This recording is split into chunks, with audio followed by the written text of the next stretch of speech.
licensing reimagined.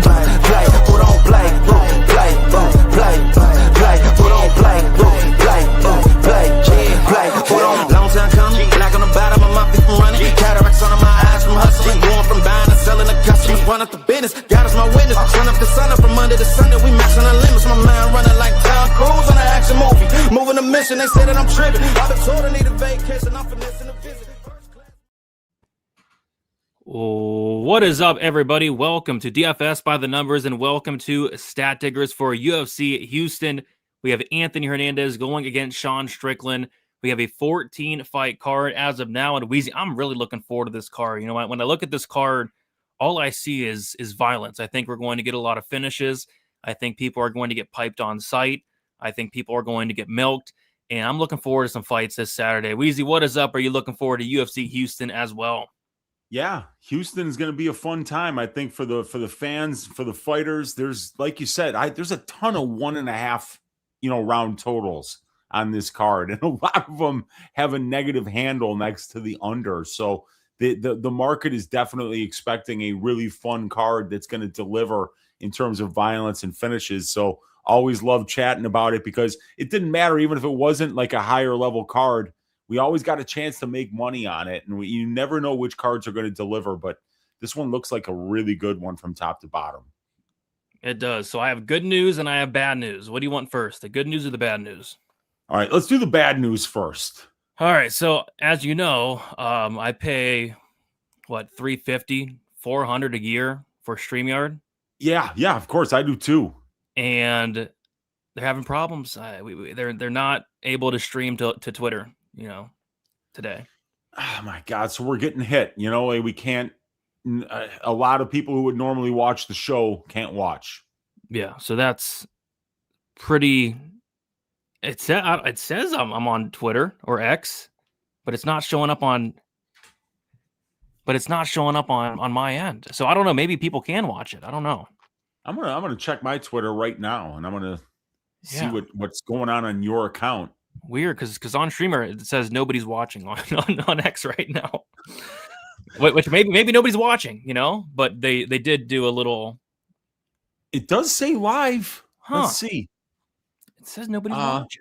No, it says live, but then I don't see anything like on your profile. Maybe if I do a retweet or I see like a Valentine's Day card for Lial. I do see that. Huh. Not cool, StreamYard. Why does it say live, though? What? Oh, no. You know what? Yeah. We're live. We're live on Twitter. It's not letting me retweet it or nothing, though. I mean, I'm not too happy about this. Yeah, you've actually got to click on the thing that says live, and then it comes up. I can try to maybe tweet it out. And if you do, I will... Here, wait a second. I think I did it. I tweeted it out, so maybe that'll... Did you tag me in that? No. Okay, all right. Don't worry about it. Don't worry about it. All right. So anyway, we'll figure it out. So that's the bad news. You ready for the good news? I'm ready. I'm ready for the good news. We need some good news. After a while, after begging and begging and begging, we have finally found a sponsor. Let's go. Yes, we have finally found a sponsor. The sponsor literally single-handedly saved the show. So everybody give a warm welcome to the sponsor.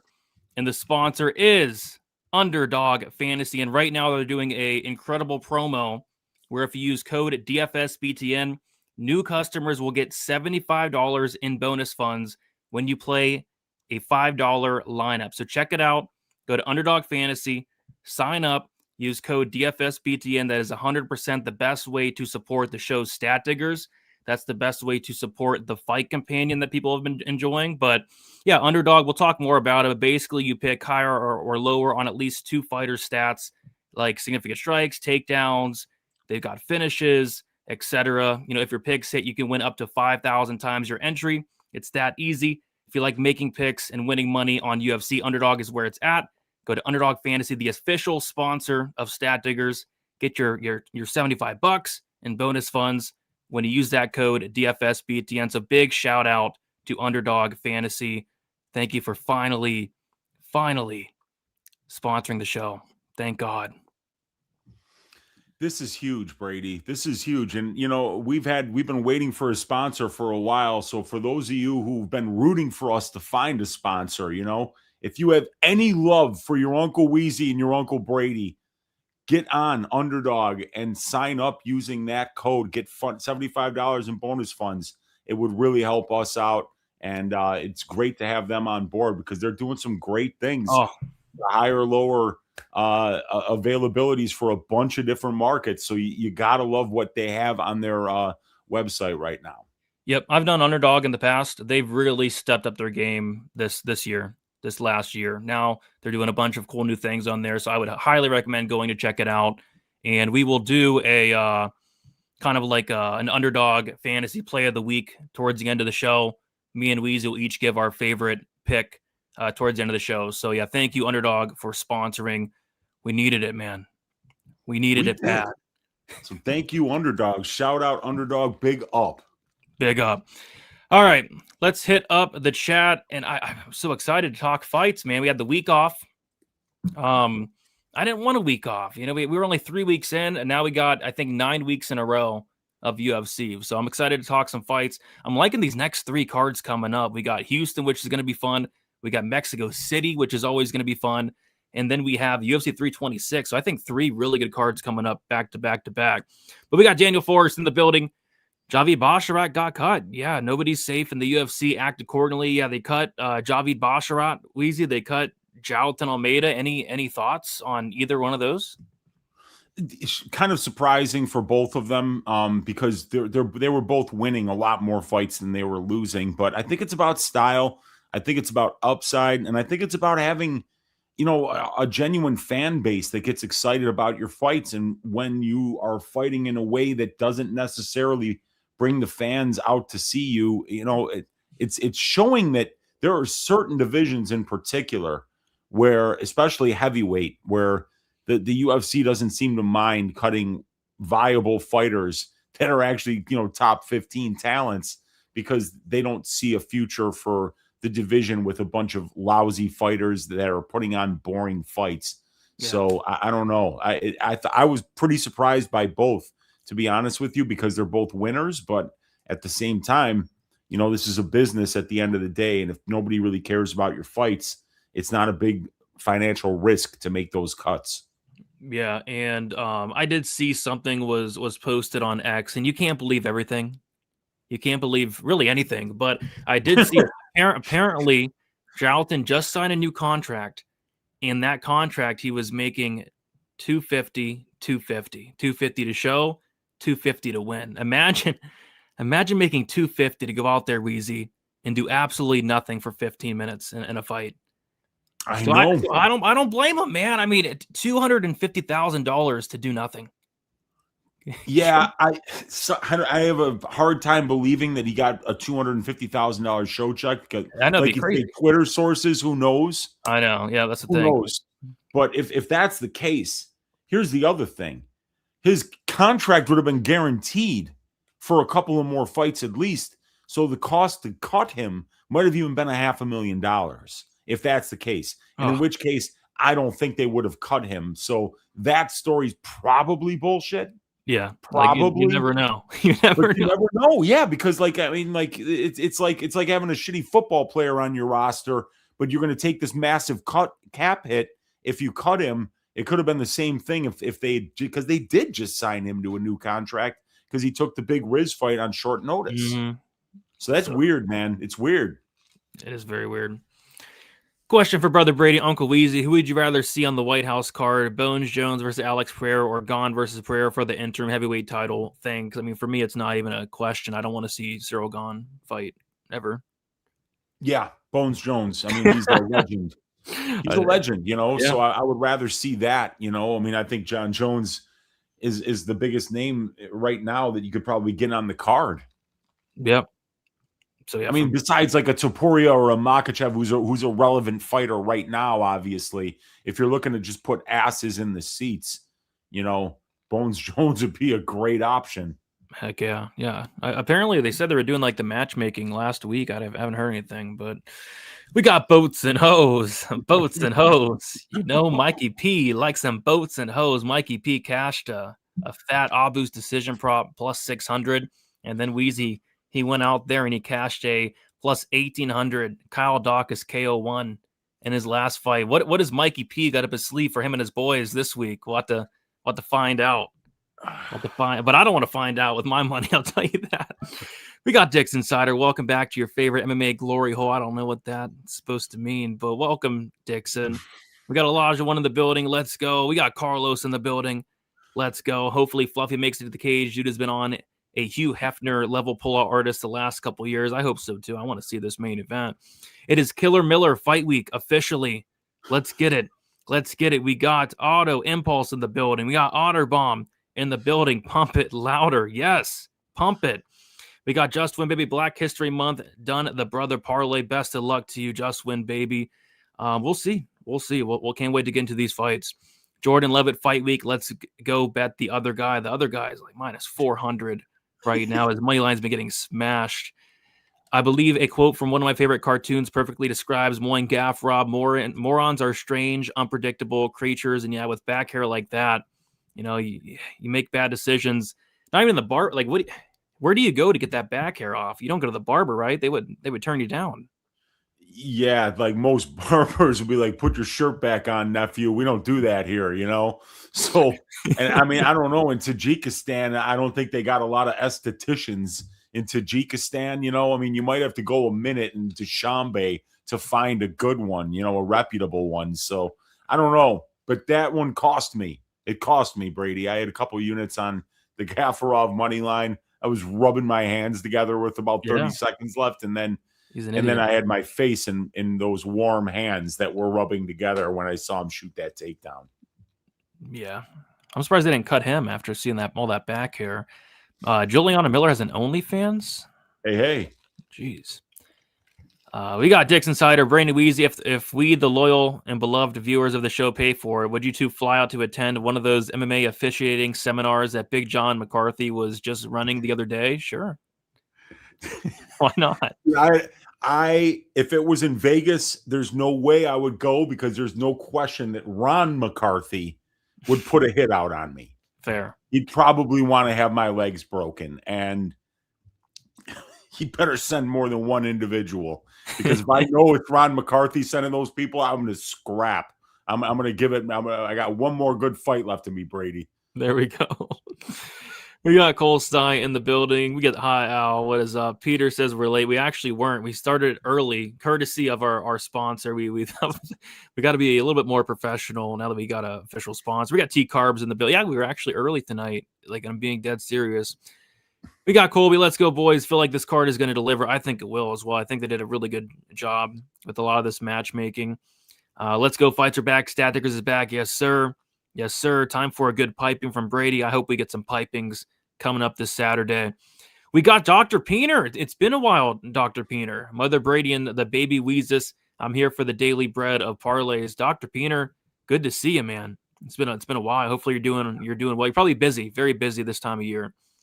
Yeah, man. He's an ER surgeon, Brady. He does the Lord's work.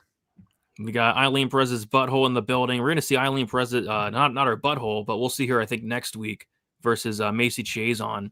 Apparently Miller saw the odds of the Judice fight, and she's not too happy about it. She posted a video. Strickland decision. Got this joint burning at the right time. Hit that like button like I'm hitting this J. Hit that J, man. Hit that J. Heck yeah. Pull up the Valentine's Day card, Brady. Did you see? I think I sent that to you. Yeah, that was brilliant stuff. I mean, I know you always get a little bit sentimental on Valentine's Day. Yeah, I know. Dix had made that. I mean, isn't that too far? Like, why the baby though? That was Buffalo that made that, wasn't it? Or was it Dixon? Was it Dixon? Oh no, it wasn't. It was Buffalo on the beat. Yeah. Oh, yeah. And then he did another one, which I thought was pretty funny. Yeah, Maury Povich, you are the father. There it is. That's hilarious. And then you got to go storming off the stage. That's hilarious. That kid ain't mine. He ain't look like me. Oh, yep. No, that was hilarious. And yes, we'll be doing some underdog content towards the end. Can't wait for it. Suck both y'all up for that $75. Yeah, take the $75 bonus. You can't go wrong. You can't go wrong. Check it out. Use that code DFSBTN. We got ZT reposted the stream on X. Yeah, X give me some problems, but I think we got it going. I went broken rich on Underdog twice last year. There you go. Hi, Brady. Uncle Wendy. Uncle Wendy. Okay. Great to be hanging out with you. Plenty of finishes ahead for us this weekend. That's what it's looking like, man. That's what it's looking like. We got the only Godfather back in action. Blessed to catch the two legends live. What is up? What is up? Jonathan Almeida. Get some help. It's just a shame. It's just wasted talent. The guy's so talented, and now he's out of the UFC. It's crazy to me. D in the building. What is up? Let's see here. Brother Brady, what do we get for 120 likes? I don't know. By the way, I ordered some face tattoos. They should be coming. Maybe this. Did you get one of the Mike Tyson ones? I don't know. It came with like a bunch. So okay. So I'm sure they probably have it. I ordered a bunch of face tattoos. Nice for fun. What's up? I personally think Sean and Fluffy should be even. Strickland is not old and has fought to the top. Yeah, I was telling Louisa before the show. It's like I think Strickland's getting, a little bit disrespected. I mean, Fluffy's minus 300 just about. What's up, Stacks? Good to see you. We got Duke, Mad Duck, cutting Almeida one fight after giving him a new contract for taking a short notice fight is ruthless business. Yeah, that's kind of crazy. I don't know what happened there. I was disturbed by the back hair. Yeah, me too. I was like really disturbed by the back hair. Uncle Sleazy and Grady, my guys, what is up? I had Gaffra money line and Gaffra by decision. Disgusting. Oh, Lord. Like one mistake away from hitting those both. It's just brutal. We got Bub Collins with the $4.99 dono. Appreciate you, Bub. Uncle Weezy, do you have a story where your bet snatched defeat in the jaws of victory at the last second? Well, I mean, it happened. Yeah, I mean, it just happened with Muin Gafarov, him shooting that takedown, putting himself in the guillotine. Then he got out of it, and then instead of getting back up, he put his head right back in it and got finished. Yeah, that was the most recent one. I've had some. Been a lot of examples. How about the worst one ever? All right, worst bad beat that I ever had, Brady.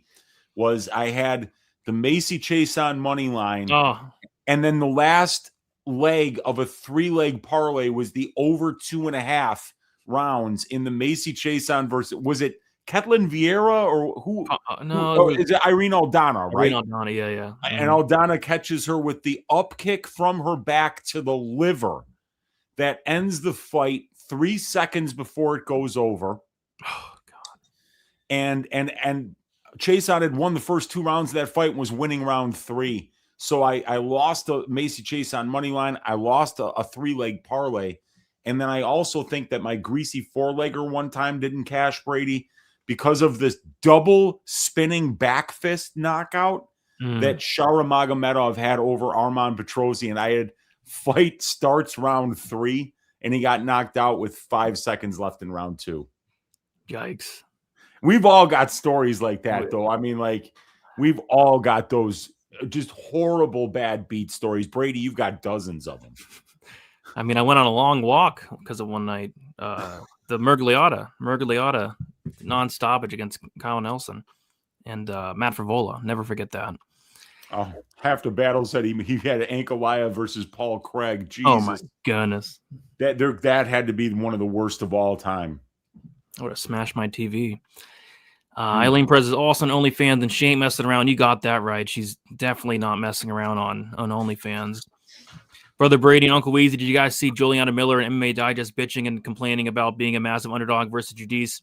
She said that means only 2% believe in her. Yeah, typically when fighters start worrying about the odds, like they probably means they're going to get smoked. But yeah, Juliana Miller was not too happy seeing she was a big dog. Y'all deserve it. Wiki Feet sponsor next. Appreciate that. Feels good to have a sponsor, man. OMG baby Ollie Yang. It was me. So okay. Is Dixon Bufo then? Maybe we're putting two and two together. What's up, Brady? I got Rowe, Reese, and Osborne, my underdogs. Who you got? Yeah, I mean, I think Reese is very alive just due to the fact that Michelle Pereira is like, I don't know if he's washed or if he's corrupt. And I don't mind Rowe, but I'd rather bet like a Rowe finish only, but I don't think I'm touching that fight. We got Dan from Half the Battle. Smash the like button for my brother Brady, Uncle Wheezy. Yes, sir. Appreciate that, Dan. I don't know, guys. I think we need some more time off. Not enough holiday break times. WTF UFC, give me a break. Yeah, give me a break. And Goliath and Crack, yeah, brutal. Brady and Wheezy can talk me to sleep. If you want to go to sleep, watch a Magomed and Goliath fight. Go right to sleep. Me and Wheezy have caught all the bad beats. Came out crazy last week, though. Bad beats are the worst. I had a couple bad beats 2 weeks ago. Kong Wong round 3. It's like, what are you doing, bitch? Yeah. What are you doing? Obviously, that was sarcasm. UFC taking too much time off. I knew it was sarcasm. I got you. All right. So, and by the way, we got to talk about the piping of the week. I don't know what's going on, dude. It's like they're giving layups to these guys. You know, go out there and finish Alex Morono. Go out there and finish Marc-Andre Barry, and it's just not happening. The piping of the week does not come through. Mikey Yoda pipe Marc-Andre Barrio on site.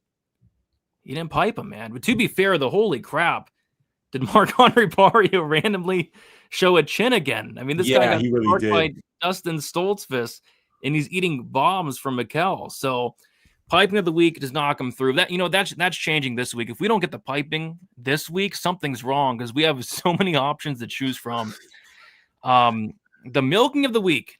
Danil Donchenko to milk Alex the Great White Morono. Alex Morono showed up with the knee sleeve. Was it 1 or 2? I think it was 1.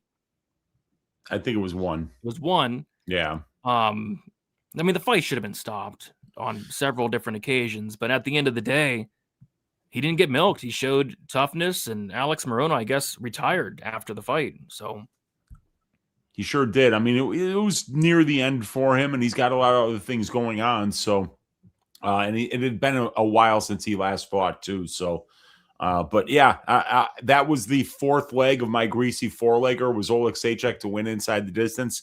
First 3 legs all hit, Brady, and he couldn't get the job done, man. That would have been really nice to hit the greasy 4-legger last week. I would have been up a little bit, but yeah, that one hurt. And to have a guy like Barrio, who had been dusted so many times by Stoltzfus, by Pfeiffer, by Cheedy, and then Mikey O's going out there and cracking him, landing some good shots, and he's eating them like poutine. I don't know, man. It's frustrating when you see people that had chin problems and then you bet against them to win inside the distance, and then the chin shows up. Yeah, but we'll get it this week, man. There's a lot of pipings. I think there's a lot of milking opportunities, so I can't wait to get right into it. We have 14 fights. Let's get into it. Before we do this, if you guys could like the video, subscribe to the channel. We go live every Monday for Stat Diggers, 10:15 Eastern time. And then also something new that we've been doing this year is the fight companions that people seem to really like. And we're going to keep doing those week after week, especially now that we have a sponsor. It just makes it a lot more worthwhile instead of just kind of showing up. And so big shout out to the sponsor for that. All right, Weezy, let's get into the first fight of the night. And like I was talking about, man, you mean fighters are going out there, they're getting layups, right?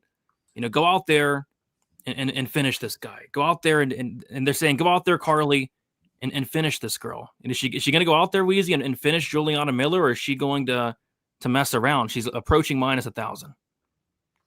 Yeah, I mean, it's a big line here. Juliana Miller, not only 2% of the people believe in her, it's more than that. It's a lot more than that, actually, at the current line. But it's still obviously, what the market is telling you is that there's no chance that there's any grappling in this fight because Carly Judice is so much better of a striker than Miller is. But the bottom line is that Miller's a way better grappler than Carly is. Carly's professional MMA career has only lasted 3 years and 3 months. And, Juliana Miller's a long-time Brazilian jiu-jitsu player, wins over some of the best names in the sport, wins over Fatima Klein, wins over Bia Mesquita. She's got a lot of high-level grappling wins. So, in a striker versus grappler matchup, to see the line be this wide, it's just a little bit surprising, because it's basically the line is saying that there's no chance that Juliana Miller has any kind of grappling success in this fight. But in Juliana Miller's 4 UFC fights at the UFC level, almost 50 minutes of octagon time, she's only spent 33% of her octagon time at distance striking range, where she stinks. So 67% of that time, she's in those grappling positions where she's going to be going for submissions at a really high clip. Right now, she's averaging 1.26 submission attempts per 15 minutes, and she's attempting a lot of takedowns at 5.67 per 15 minutes. So, yeah, Miller's got to try to close the distance here. She's got to kind of try to cut off the cage, get into the clinch, drag this fight to the ground, whether it's with her on top or with her on the bottom. She just needs to get this fight into a phone booth and find a way to not let Carly Judice keep this fight at kickboxing range, where Carly's just going to mess her up. Yeah, I mean, I went back and watched the Luana Santos fight, and Luana Santos, she's not bad. She has good judo, she has decent jiu-jitsu, but Luana Santos, her striking is really bad. And it still looked 100 times better than Miller.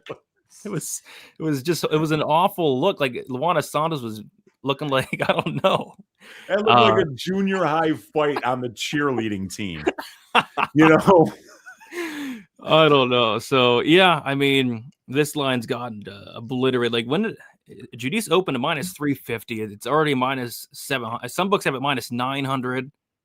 Some books have it minus 800. Yeah. So, yeah, I think I'd rather just play like the under 2.5, because, I mean, striker versus grappler matchup on the feet.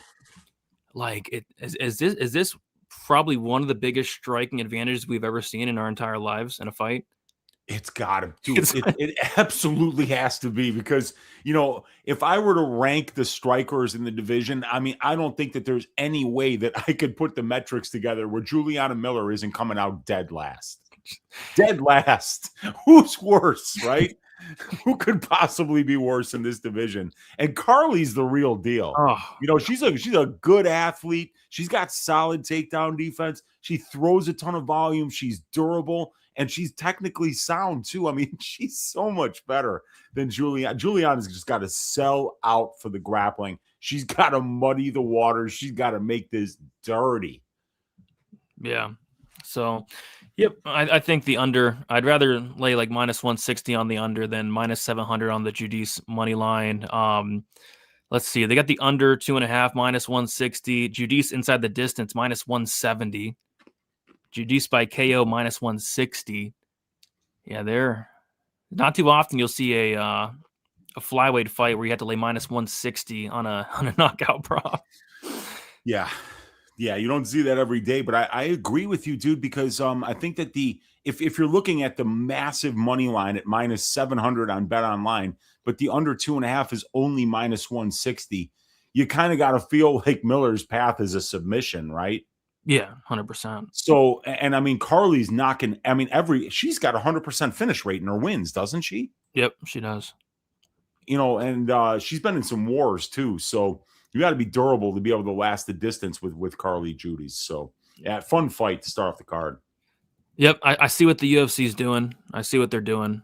Poor Juliana Miller. Holy crap. But, yeah, we'll see.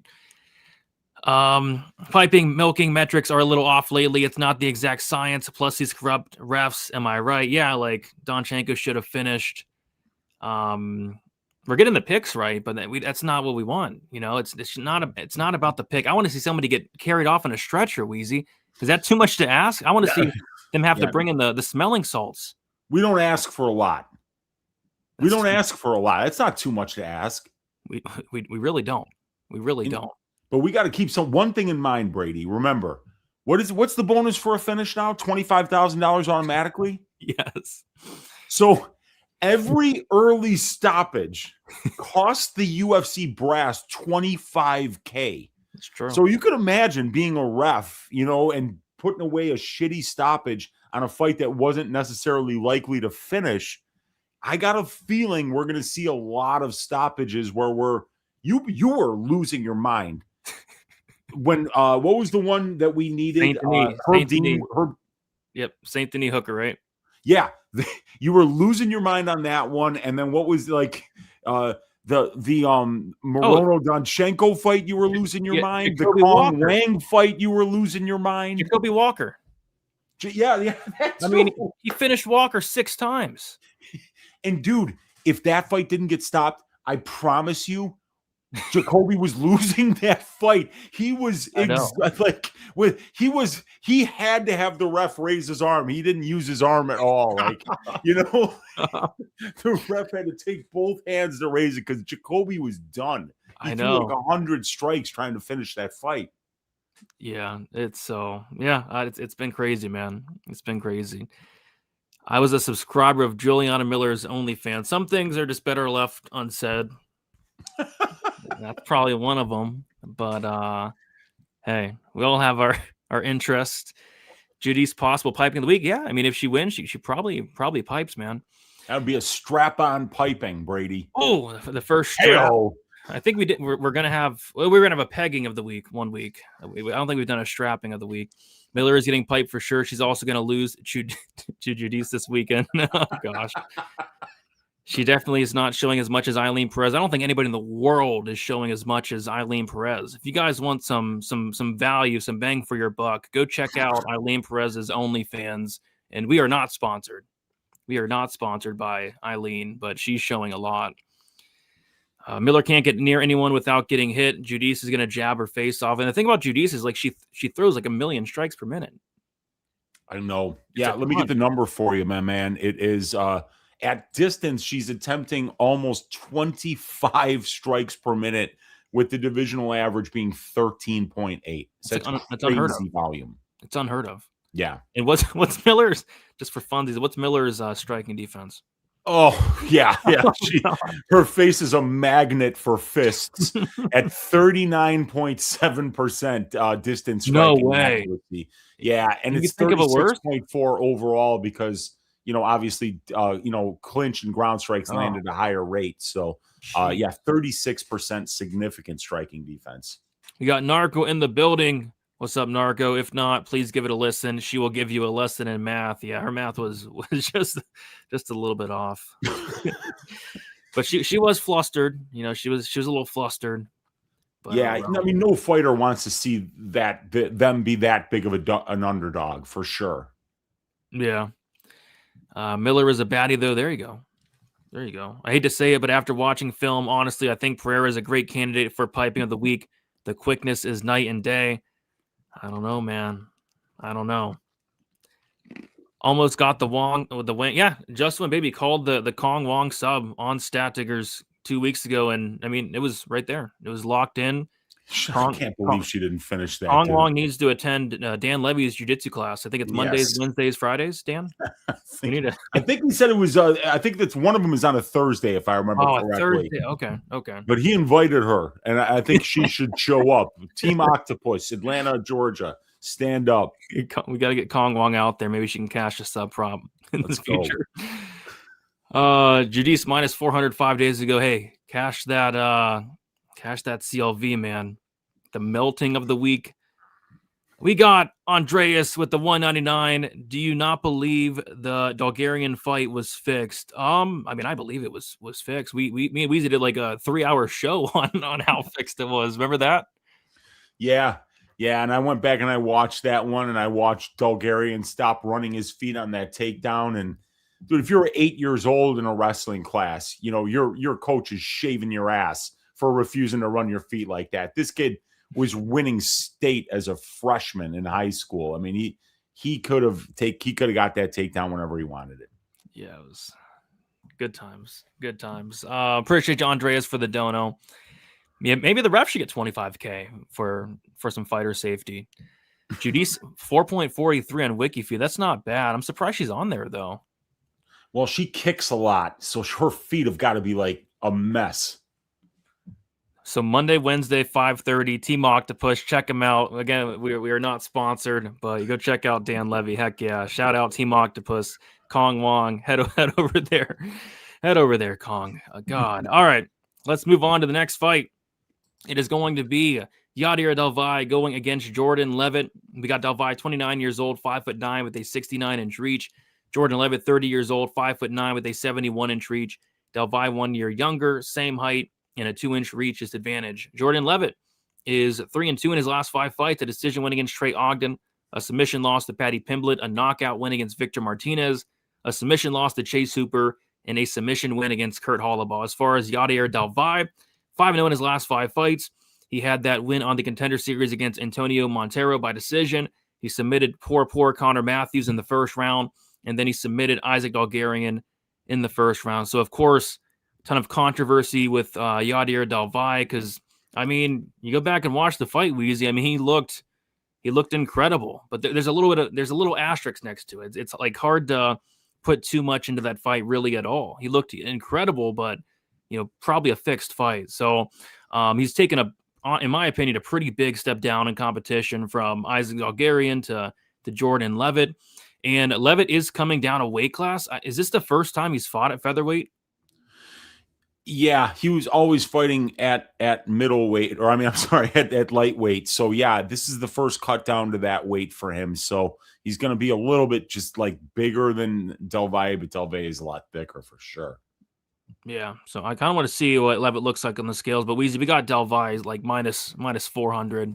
I wonder what this line would have been if that Dalgarian fight didn't happen. I still think it'd be a decent sized favorite, but yeah, minus 400 already on a Sunday or on a Monday. Yeah, it's just bizarre to me because I don't know what this guy Del Valle. I don't think he's got a ton of upside in this division. I really don't. I mean, his striking's all right, but he looks a little robotic to me. His Brazilian jiu-jitsu is very good, but his wrestling isn't any good. He's not a particularly great offensive wrestler, and I think that Jordan Leavitt is going to be the better offensive and defensive wrestler here. Honestly, he's actually got a wrestling background. His Brazilian jiu-jitsu is easily on the level of Del Valle's, but Del Valle is the better athlete. He's got a lot more power. I like the pressure that he fights with, and I think that he's just going to have a lot more pop on the feet. But Leavitt's got some sneaky pop. I mean, he almost killed Matt Wyman with that frame down slam, and then the knees that he knocked out Victor Martinez with were pretty brutal. So even Jordan Leavitt has flashed some power. He won a 15-minute striking match against Trey Ogden, so he's more experienced. He's coming down a weight class here, and I think this is probably going to be his better weight class because he never looked like he had any kind of muscle on his frame at 155. So he's probably going to look a little more shredded at 145. But, obviously Del Valle is a little bit younger. He's going to be the more athletic guy, the more powerful guy, and he can match the jiu-jitsu of Leavitt. He can keep things close on the feet, but I'm just not sure where he should be minus 400. I mean, I get it. Leavitt's got the dumbass haircut, and everyone's calling him a homo, and so I think it's kind of like stylish to pile on the guy. But, like the way he kind of toyed with Kurt Hollabaugh, who's a Brazilian Jiu-Jitsu black belt and like is really like the best part of his game. He toyed with him on the ground. So, I mean, why do people think that Del Valle is going to out wrestle Leavitt, going to out jiu-jitsu Leavitt? I don't necessarily see it. I think this line is just, I feel like Del Valle should be minus 200 max. So maybe I might take a shot on the Leavitt side here. I think that he can keep this fight close. I don't think that Del Valle is going to run through him. Yep. I mean, maybe it's another fixed fight. I don't know, but he ran through Dalgarian, but it's like it doesn't count. Holy crap. Del Valle opened up minus 600. What? Yeah. He's currently minus 380. Jordan Leavitt opened up plus 450. He's currently plus 315. The over-under set at 1.5. The over 1.5 minus 140. The under 1.5 is plus 120. Fight goes plus 195. Fight doesn't go minus 250. Yeah. I don't know, man. I like Del Valle, but not a minus 400. I mean, the guy's got a 60% finish rate on the regional scene. Oh, Del Valle is who I'm referring to here. So what, I don't know what's happening here. This is kind of weird to me. yeah. I mean, I don't know if people are taking the Bulgarian fight into account too much. I don't know. But yeah, I mean, maybe some of those like betting models are actually taking, without like the model knowing the fight was fixed, it could look like a really good win. And maybe some of these AI models are just pricing Del Valle. Look, I get it. Like, yeah, he looks the part, he's got really dangerous Brazilian jiu-jitsu just like Leavitt does. So, he just looks the part so much more than Leavitt does. But Leavitt's tricky. He's different. He's an odd matchup for anybody, especially somebody like Del Valle who's only got 10 professional fights. I mean, like, even you watched the Aswell fight, right? yeah. Yeah. Who do you think won that fight? I'd say Aswell. Me too. I thought that Aswell won the second and third rounds there fairly clearly. And I don't think Aswell's some killer. He's not like a one-punch knockout power type of guy. He's got no offensive wrestling, He's a boxer. So I don't know, man. I think that this line's wrong. Yeah, it's pretty wide, but I'm going Del Valle. I just don't see any way to play this. Like, his inside the distance is minus 160. It's like, I don't know. What? Yeah. It's Okay. crazy. It's crazy, I mean, man. he's a good prospect, but I mean, I don't know. I think he's got a lot to prove. Look at the wins. I mean, Bulgarian was a fixed fight. Connor Matthews is not UFC level. Antonio Montero was a punching bag. And then before that, it's Pena Alamov, Adam Smith. I mean, he's fighting in Fury, so he was getting solid level of competition, fighting in a good promotion like Fury. But Jordan Leavitt's got 8 fights at the UFC level. He's got a big strength to schedule advantage here. Yeah, I want to see 11 on the scales. I want to see how this weight cut goes because I thought he was a decent sized lightweight. I'm surprised he's only 5'9". Yeah. I mean, he wasn't a jacked lightweight by any stretch of the imagination, but 5'9" isn't horribly small for that division. So yeah. It just seems wide, but I get it. When you look at both these guys standing next to 95% of people are going to be like, yeah, that guy, they're going to point at Yadier is kicking that guy that looks like the homo with the bad haircut's ass 9 times out of 10. But I think that Leavitt's got paths to victory here for sure. I mean, if he comes in with a bad haircut, I definitely got to go Del Valle. I mean, look what happened. I think he's coming in with a bad haircut, Brady. All right, then I'm going. I think that's minus 500. That's minus 500. Yeah, the last time money line minus 500 is Leavitt's probably going to come in with a bad haircut. Because the last time somebody came with a bad haircut, they got finished by Alex Perez in round 1. I remember that.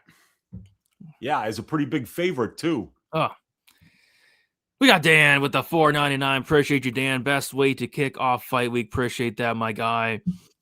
Delia finish plus 100, feeling like free money. That's kind of crazy. Like, is finish prop is plus 100? Isn't he like minus 140? Yeah, but not a big favorite. But yeah, I mean, I like it. Fraudier, Del Valle. What a weird career Leavitt has had. He has had a pretty weird career. Yeah. Is Del Valle's sheer chadness the difference here? Maybe. Yeah, he's like minus 1,000 on the chadness meter for sure. I remember I made one of my casual MMA fans that Jordan Leavitt was the first openly gay male UFC fighter. He believed me for like a month. Yeah, people. I mean, his wife and kids. He's not gay, believe it or not. He's not. Del Valle should cruise here, either decision or finish. This fight comes down to strength and conditioning to me, which Leavitt has 0 of. Hey, fellas, Monkey King has Dana privilege from Vegas. Okay. He's going to make it boring. And I don't know if this fight is going to be boring. I think I'm actually kind of looking forward to seeing this fight. Rough night of drinking. Just got chiller due to stat diggers. Heck yeah. Enjoy that night of drinking, man. Enjoy it. Leavitt's boat ownership status. I mean, anybody could use a boat. I mean, who wouldn't want a boat? Monkey King by greasy split decision. I support Monkey King. Dude's a real underdog, and he twerks that Dumpty. Dang right he does. I haven't even looked. What Leavitt plus 3.5, which means he just has to win 1 round and not get finished. Yeah, let's have a look, see what that's at. I've got that at plus 195. Man, that's a big number. That is big. They're saying, Del Valle is going to run right through him. Yeah, I mean, with the inside the distance, probably minus 160. They're saying it happens over 60% of the time. Yeah, it's just crazy. That this thing is a Del Valle finish. So maybe has Leavitt, is he coming off an injury? Is there something narrative wise that's pushing this line to this level? Not that I know of. Okay. I mean, he got subbed by Hooper and Pimblett, but I mean that they're both much those more guys would run through Yadier Del Valle. Yeah, they're just much more proven than Del Valle by far. So I don't know. What happened in the Dalgarian fight? Dalgarian threw the fight, allegedly. Allegedly. Leavitt via Zesty. There you go. He's a zesty dude. Plus 400. The bookies know something. Yeah, I opened up at like plus 400 for Leavitt. We got Rick in the building. What is up? Post Turkish hair transplant Piper is a new mythical fighter. Do you think it's he totally reinvented his dome? He maybe reinvented his fighting style too. And that's the stuff we look for over here at Stat Diggers. Let me check this out. Got a new hairstyle. Let's see. I don't. Oh, there it is. Yeah, looks good. I'd like to see him with that Magomed Mustafayev, Russian torturer haircut, No, you don't want to see anybody with that. All right. What is Leavitt have for Yadier? Leavitt is basically single leg and grapple, which Yadier is a legit black belt. I don't know, man. Well, it could come down to the wrestling. Who's the better offensive wrestler? And if you watch Del Valle's tape, it's probably not Del Valle. I'm on a boat, twerking on a boat. Mm-hmm. I know Michelle Pereira was twerking on a boat. All right, let's move on to the next fight. It is Phil Rowe going against Jean-Paul Lebosnoyani. We got Phil Rowe, 35 years old, 6'3" with an 80-inch reach. Lebosnoyani, 27 years old, 5'11" with a 72-inch reach. Lebosnoyani, 8 years younger. He's given a 4-inch height advantage or disadvantage and an 8-inch reach disadvantage. Phil Rowe is 2-3 in his last 5 fights. Knockout win against Nico Price. Decision loss to Neil Magny. Decision loss to Jake Matthews. Knockout win against Angelusa. And a decision loss against Sunguk Ko. As far as Jean-Paul Lebosnoyani, 4-1 in his last 5 fights. Had a knockout win against Jack Congdon in his last fight. So for me personally, this is one that I'm probably just going to avoid. Uncle Weezy, it's like, I can't with Phil Rowe. I just can't. It's like, like betting on this guy is like you're yelling at the TV. It's like, what are you doing, Phil? What are you doing, Phil Rowe? Yeah. So it's really hard for me to bet on Phil Rowe. And at the same time, it's kind of hard for me to lay minus 200 on somebody making their debut who's been finished in both of his losses, including a finish loss against Spike Carlisle. But I do like Lebosnoyani. I think he's a very good striker. He's very well-rounded. He's a really good grappler. The only thing I don't like about Lebosnoyani is he doesn't really wrestle at all. Like, a lot of his submissions do come off of his back. I think it'd be wise to try to wrestle here against Phil Rowe, who can't stuff a takedown and can't get back up. I think Lebosnoyani is a very, very slick grappler and can have some success there. And then on the feet, it's like Phil Rowe's just not the best minute winner. Phil Rowe, when he's winning fights, he's winning them inside the distance. He has 0 decision wins ever. He's getting up there in age now, 35 and a half years old. I guess I slightly got to go Lebosnoyani, but I mean, Phil Rowe has a path. He hits hard. This dude, Lebosnoyani's been shinned twice before. So I don't know. What do you think about this fight? I think that Phil Rowe makes Magomed Ankalaev look like the hardest worker in the UFC. Like this guy, he folds like an absolute lawn chair. If you even fake faking a takedown will put him right on his ass, So, like while this fight is on the feet, I mean, Phil's got a ton of power. He's even stays kind of busy. He's accurate. He's very powerful. And, 8-inch reach advantage, 4-inch height advantage. So I think he should be able to win the minutes at range and probably the moments as well. But Lebosnoyani won't be far behind, and he's got really good kicks. He's got some power in his left hand. So, I think while the fight is on the feet, Phil probably does a little bit better. He's more experienced, a little bit more powerful, in my opinion. But, If Lebosnoyani chooses to wrestle, it's one takedown, and then that's the round. This guy has no get-up game, and he doesn't really attack submissions off of his back either. For somebody who's spent over 41% of his 104 minutes in the octagon on his back, he's only attempted 2 submissions in 8 fights.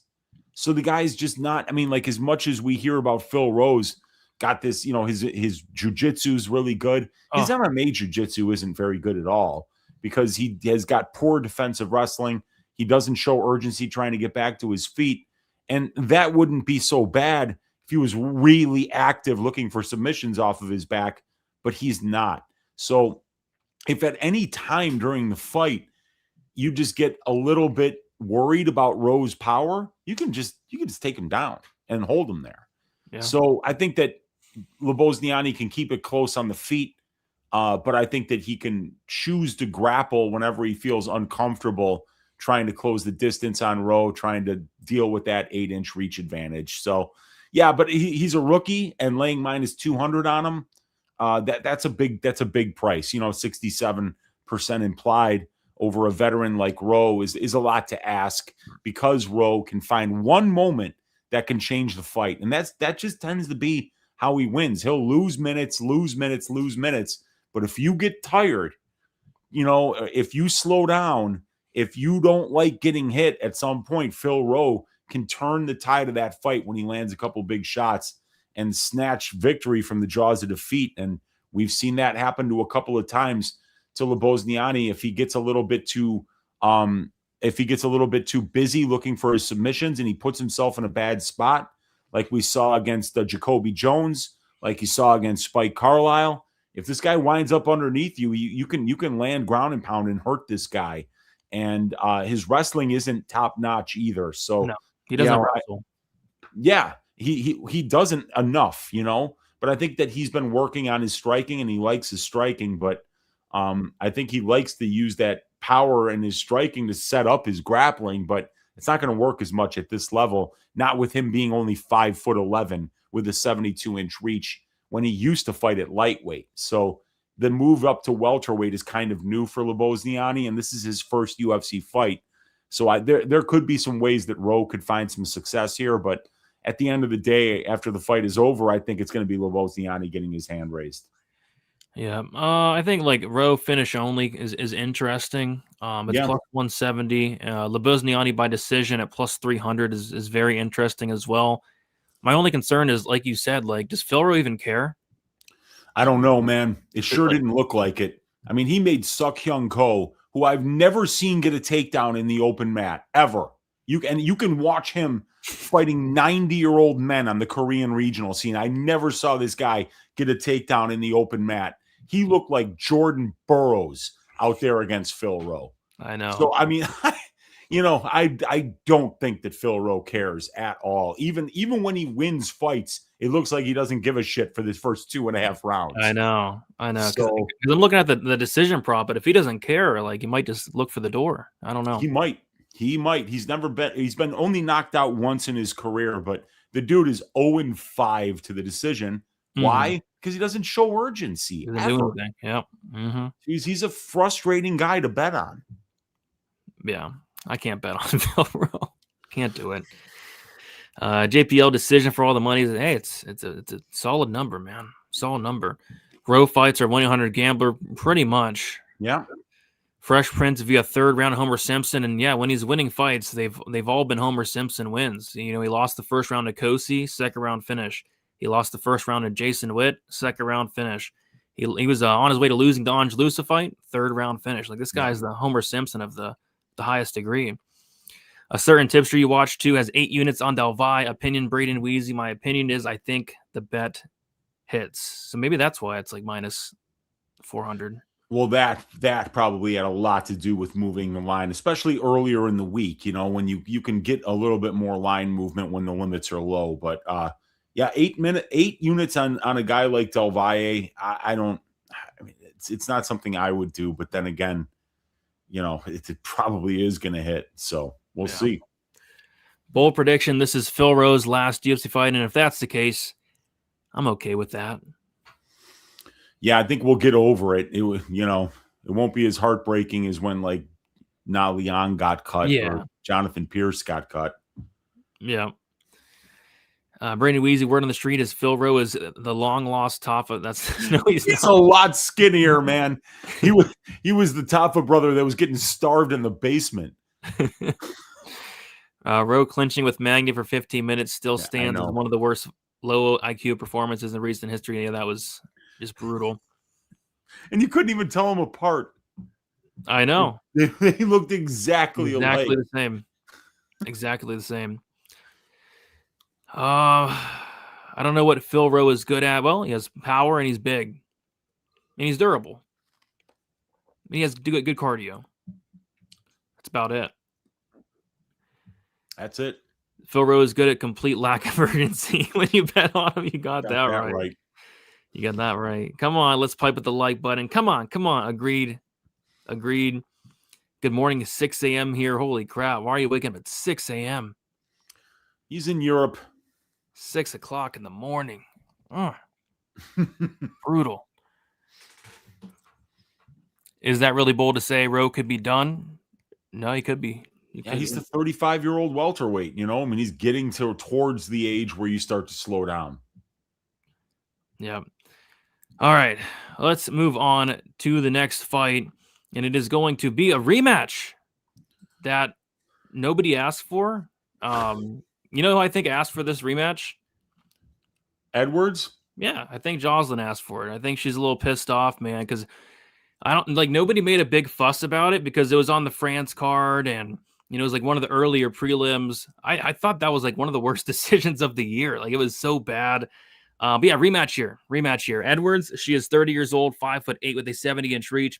Nora Cornhole, 36 years old, 5'7" with a 67-inch reach. Edwards, 6 years younger, 1-inch height advantage and a 3-inch reach advantage. By the way, I did my prediction video, Wheezy, and I was calling Cornhole, and somebody got like really mad about it. Like really mad, huh? Pissed off about me calling her Cornhole. I mean, I don't know what. It's a pretty right on. Yeah, that's what I thought. Yeah, Cornhole. Yeah. Yeah. Somebody's really upset about it. I don't know, but either way, Cornhole, she is 3-2 in her last 5 fights. Decision win against Jocelyn Edwards. That was UNAM. That's crazy. Unanimous decision. A knockout win against Melissa Mullins.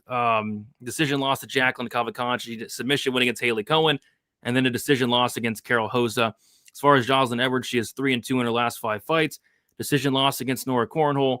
Decision loss against Eileen Perez. Submission win against Tamara's Vidal, a knockout win against Chelsea Chandler, and then a knockout win against Priscilla Cachoeira. So I've been saying it, the last few fights for Jocelyn, it's like she looks like a completely different fighter.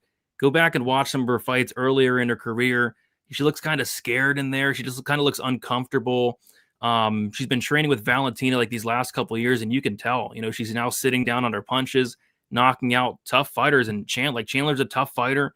Priscilla Cachoeira, she had never been knocked out, and we saw in her last fight, she still has a chin. She sparked Priscilla Cachoeira. So Edwards has a ton of power, and she's also really been working on that grappling game as well. She's mixing in takedowns. She's attempting submissions. And in the Cornhole fight, I mean, she took down Cornhole 6 times, and, I think she's like 6 for 8 or something on the takedowns came super easy. She also put Cornhole into some bad spots.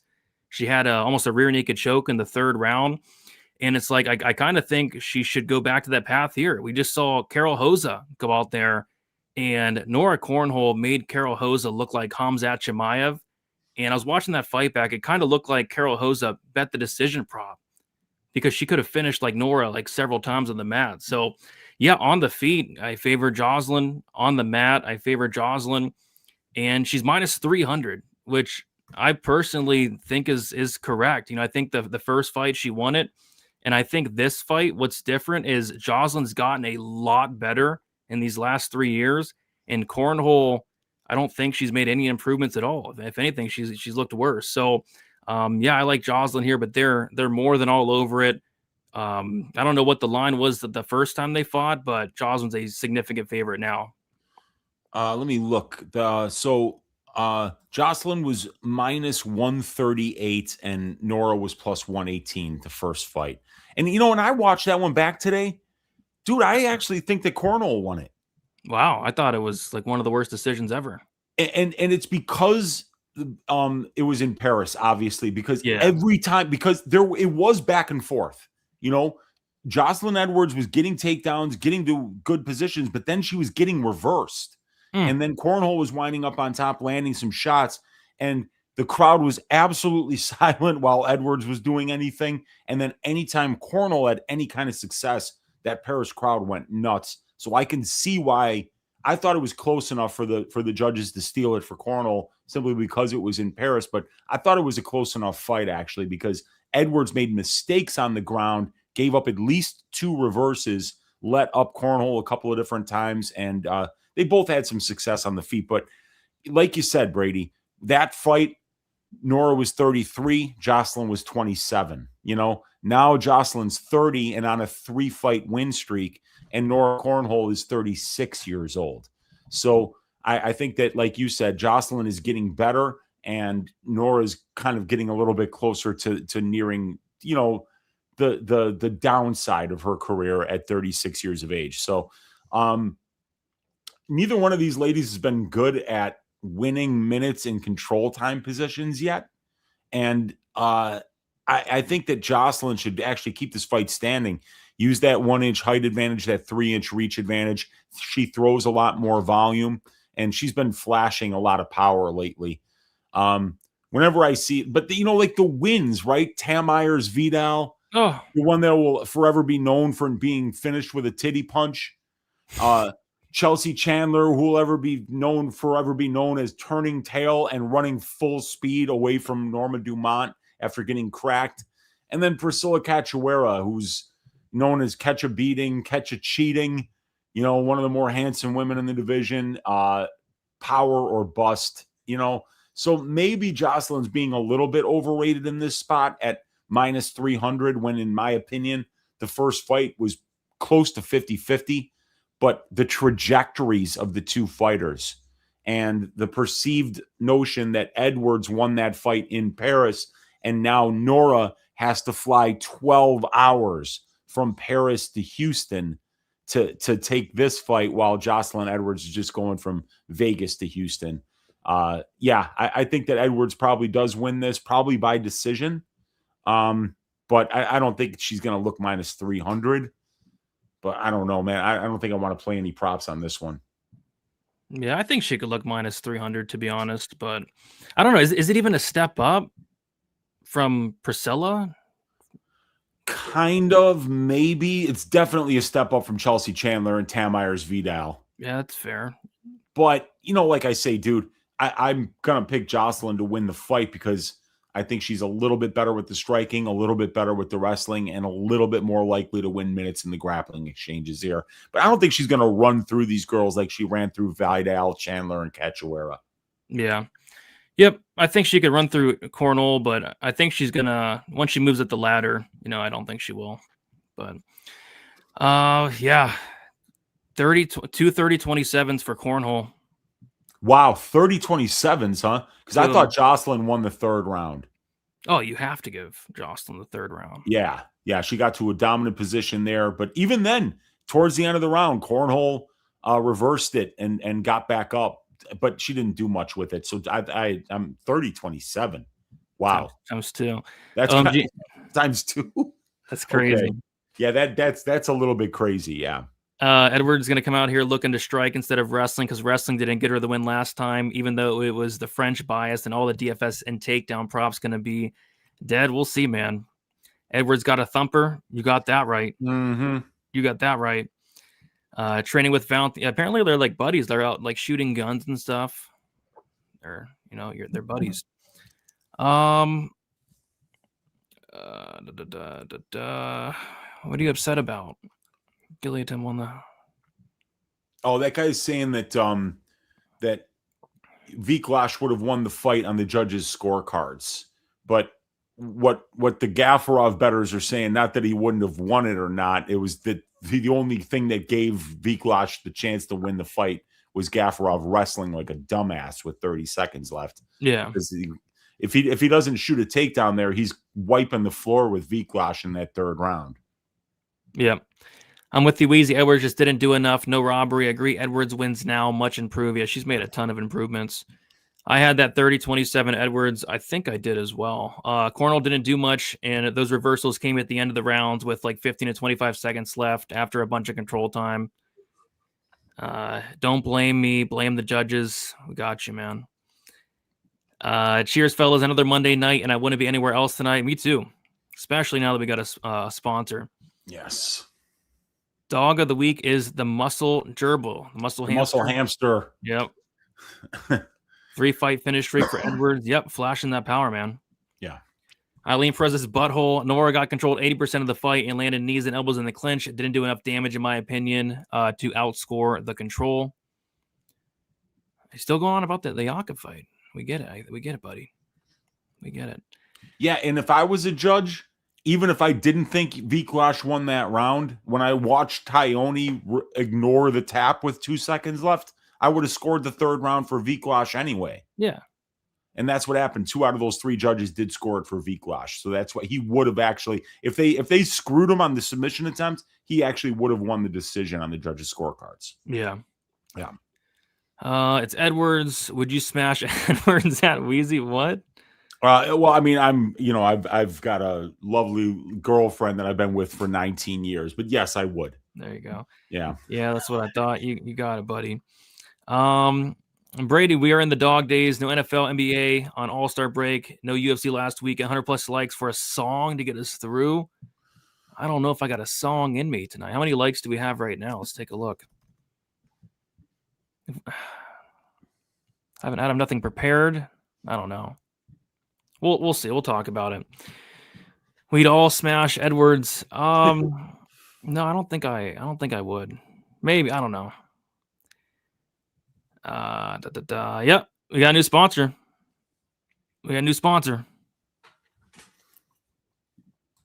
All good. All right, let's move on to the next fight. It is going to be Brahimaj going against Punahele Soriano. We got Brahimaj, 33 years old, 5'10" with a 72-inch reach. Punahele Soriano, 33 years old, 5'11" with a 72-inch reach.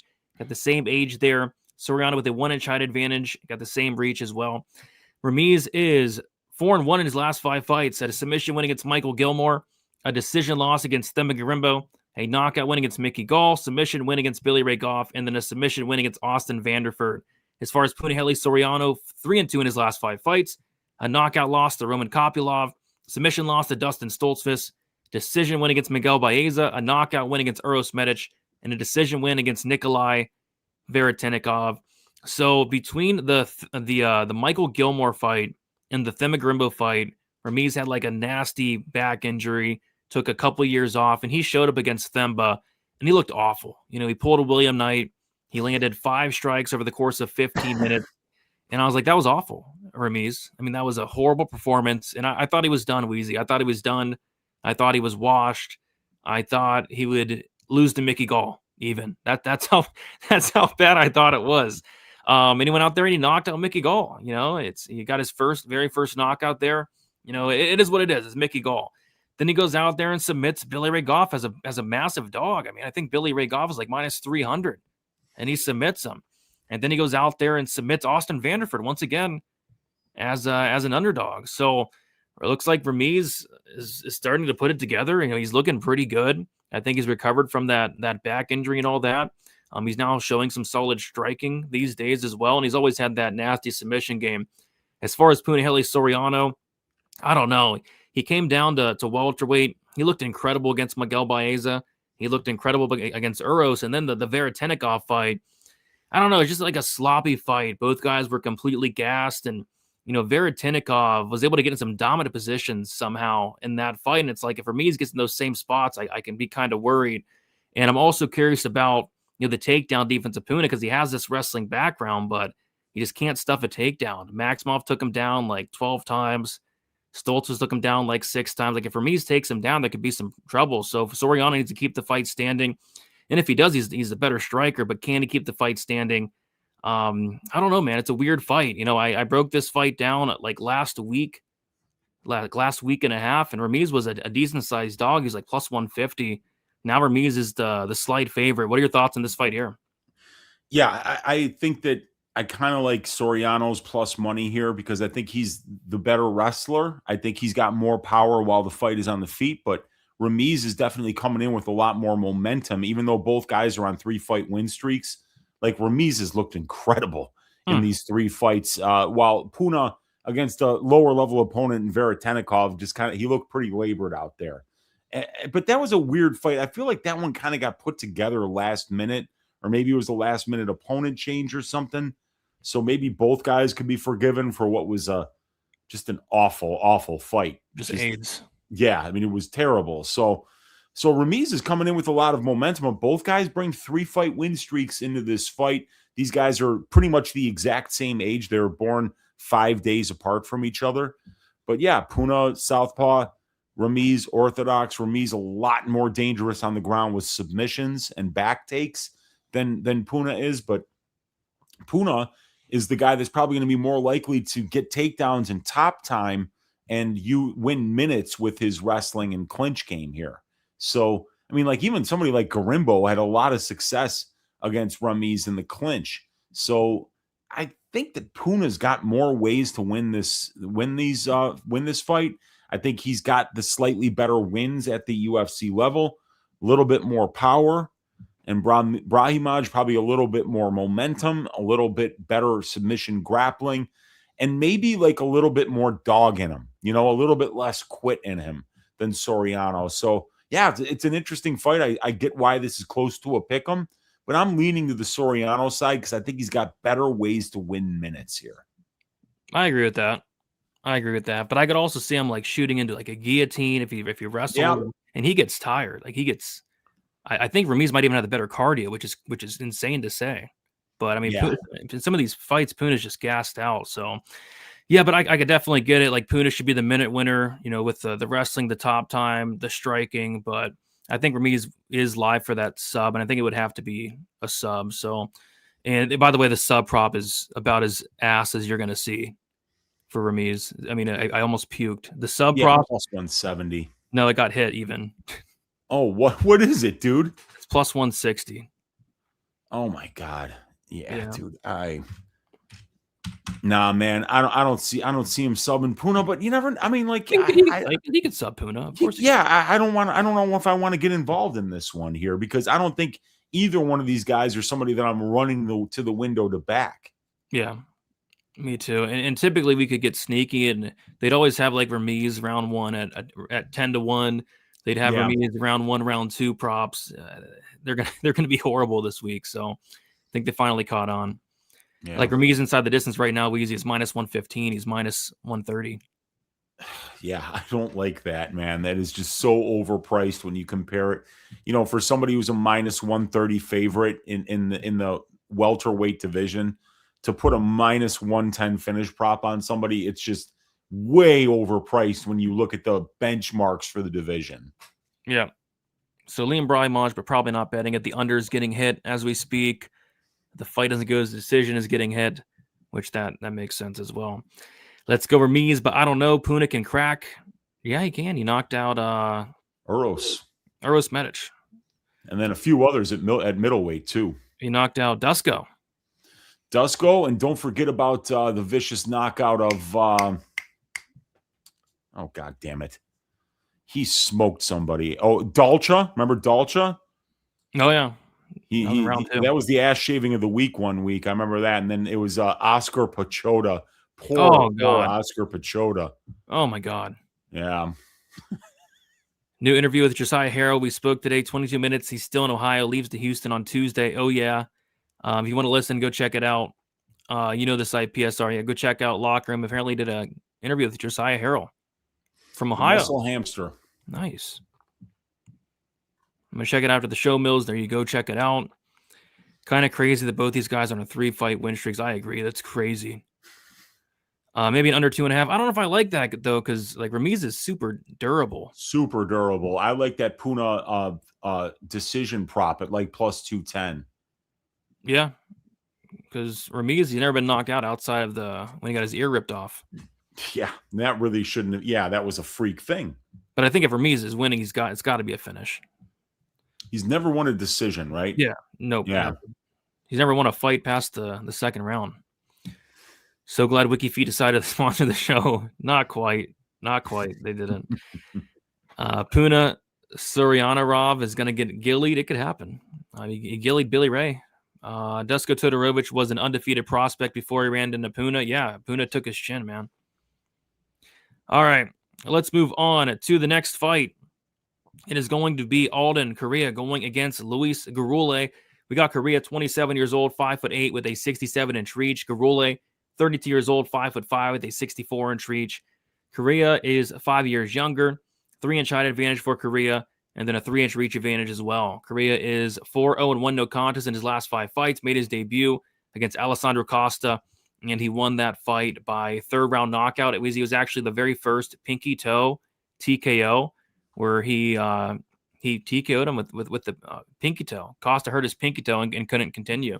First in UFC history. As far as Luis Gule, he is 3-2 in his last 5 fights. He had a decision win on the Contender Series against Nick Piccinini, a knockout loss to Ode Osborne, and then a decision loss to Jesus Aguilar. So for me, I'm done with Luis Gule. I'm done with this guy. You know, I thought he had all the skill in the world. You know, he's solid. He's a solid wrestler. He's a solid striker, but there's 2 problems. For one, he's just way too small. 5'5", 64-inch reach. And for 2, he's so chinny. I mean, this guy has a horrible chin, not just in the Osborne fight, not just in the Aguilar fight. Go watch his fights outside the UFC. He's getting dropped in like every single one. I don't think he can take a shot. I don't know if he's cutting too much weight or what, but the guy can't take a shot. Osborne knocked him out. We can forgive him for that, right? Ode Osborne, will talk about him. Osborne has a lot of power. Okay, you got caught. It happens. Weezy, what I cannot forgive him for is losing a striking fight to Jesus Aguilar, who's a guillotine merchant, who has a 40-inch reach, and getting hurt in the first round by Jesus Aguilar really bad, and then getting wobbled multiple times in the third round by Jesus Aguilar. I can't get that in my head. I just can't. Correa is one of these guys that's training at 4-ounce Fight Club with guys like Michael Aswell, guys like Joshua Van, and he fights with it. He throws a ton of volume. He can mix in the takedowns. He has some solid power. I think skill for skill, these guys are actually, you know, pretty evenly matched, but it's like Gule, I don't think, can take a shot. And again, he lost the striking fight to Jesus Aguilar. So I like Correa, but we are having to lay a hefty price tag on it. I believe he's minus 270, and he was like a massive dog in his debut. So kind of a shift in lines here for Correa, but I can't with Gule anymore. I'm done with the guy. I think this is probably his last fight. What are your thoughts on this one, Weezy? Yeah, I mean, if Gule loses this one, he gets off to an 0-3 start in the UFC, and he wasn't really brought in to be like some needle mover, you know, put asses in the seats type of guy in the first place. And he's already a 32-year-old flyweight. So, I mean, a guy like Correa, who's almost 5 years younger than Luis, and who's got the much better boxing, in my opinion. But you know what was really impressive about Correa against Costa was the fact that he showed 78% distance striking defense in that fight. You know, he was really hard to find out there, and 75% takedown defense, even though he was getting it was Costa who shot twice as many takedowns as Correa. Correa won 70% of the control time positions. So he's pretty good everywhere, man. He's got good anti-grappling, solid enough clinch game, great boxing, and he's over there boxing with some really good guys at the club that he's at, obviously with Josh Van, one of the best guys that you could have as a training partner in this division. So I think Correa's definitely the A side in this fight, but we got to keep in mind, right? This guy was almost plus 300 as an underdog in his debut, and now he's almost minus 300, one fight away. And if you think about it, it's not much of a difference in talent going from Alessandro Costa to Luis Gule, right? But the difference is that the price and implied probability this time around for a similar opponent is 50% more. 50. We're going from like plus 285 to minus 285. So, I mean, we're probably 47% or something in that neighborhood of a shift in the price of the money line for Alden Correa this time around versus Gule. So As much as I think Korea is the A side here, minus 300 in a flyweight fight where you're looking at a high probability of it going to decision. I think that can be a little bit tricky, especially against somebody like Gule, who is a pretty solid wrestler. Yeah, I was looking at Korea by knockout. It opened plus 275, but it's plus 240 now. 240? Yeah, it's got taken some hits. Yeah, I'm not surprised that people are thinking he's going to get knocked out because, obviously it's happened a few times already. Yeah, Jesus Aguilar was wobbling this guy across the cage. I couldn't believe my eyes. I literally, it's so bad. But yeah, Korea I think should win. But yeah, he's minus 300. I might maybe look at the KO prop. Alden ITD.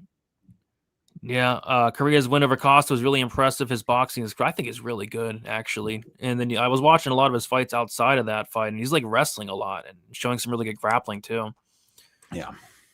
Gule looks like he doesn't want to be in there anymore. Yeah, he hasn't looked like he wanted to be in there lately. So could this be a piping it potentially?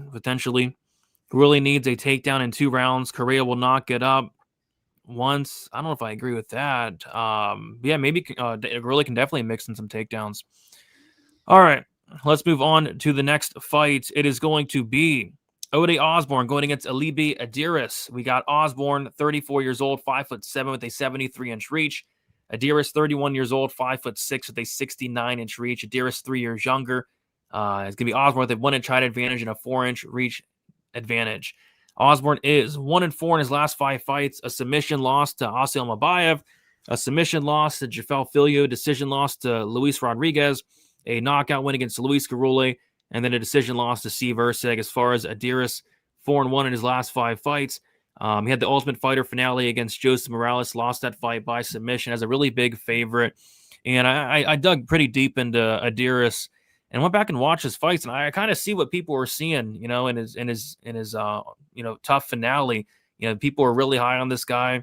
He was a really big favorite against Joseph Morales, and went back and watched his fights. I was really impressed. Really good pressure, really good striking. He has some spinning attacks on the feet. He can mix in the occasional takedown as well. I think he's a pretty good fighter, but he ran into, Joseph Morales. Was it the best loss in the world? Not really, but Morales, I think, could actually have some success in the division nowadays. And he's going against Ode Osborne, who I don't know, man. This is like he's kill or be killed. He's kill or be killed. He's a great hammer. He's a horrible nail. How many times has this guy been finished? Like 8 times? Well, 6 times, but he's a flyweight, and he's only got 9 losses as a pro.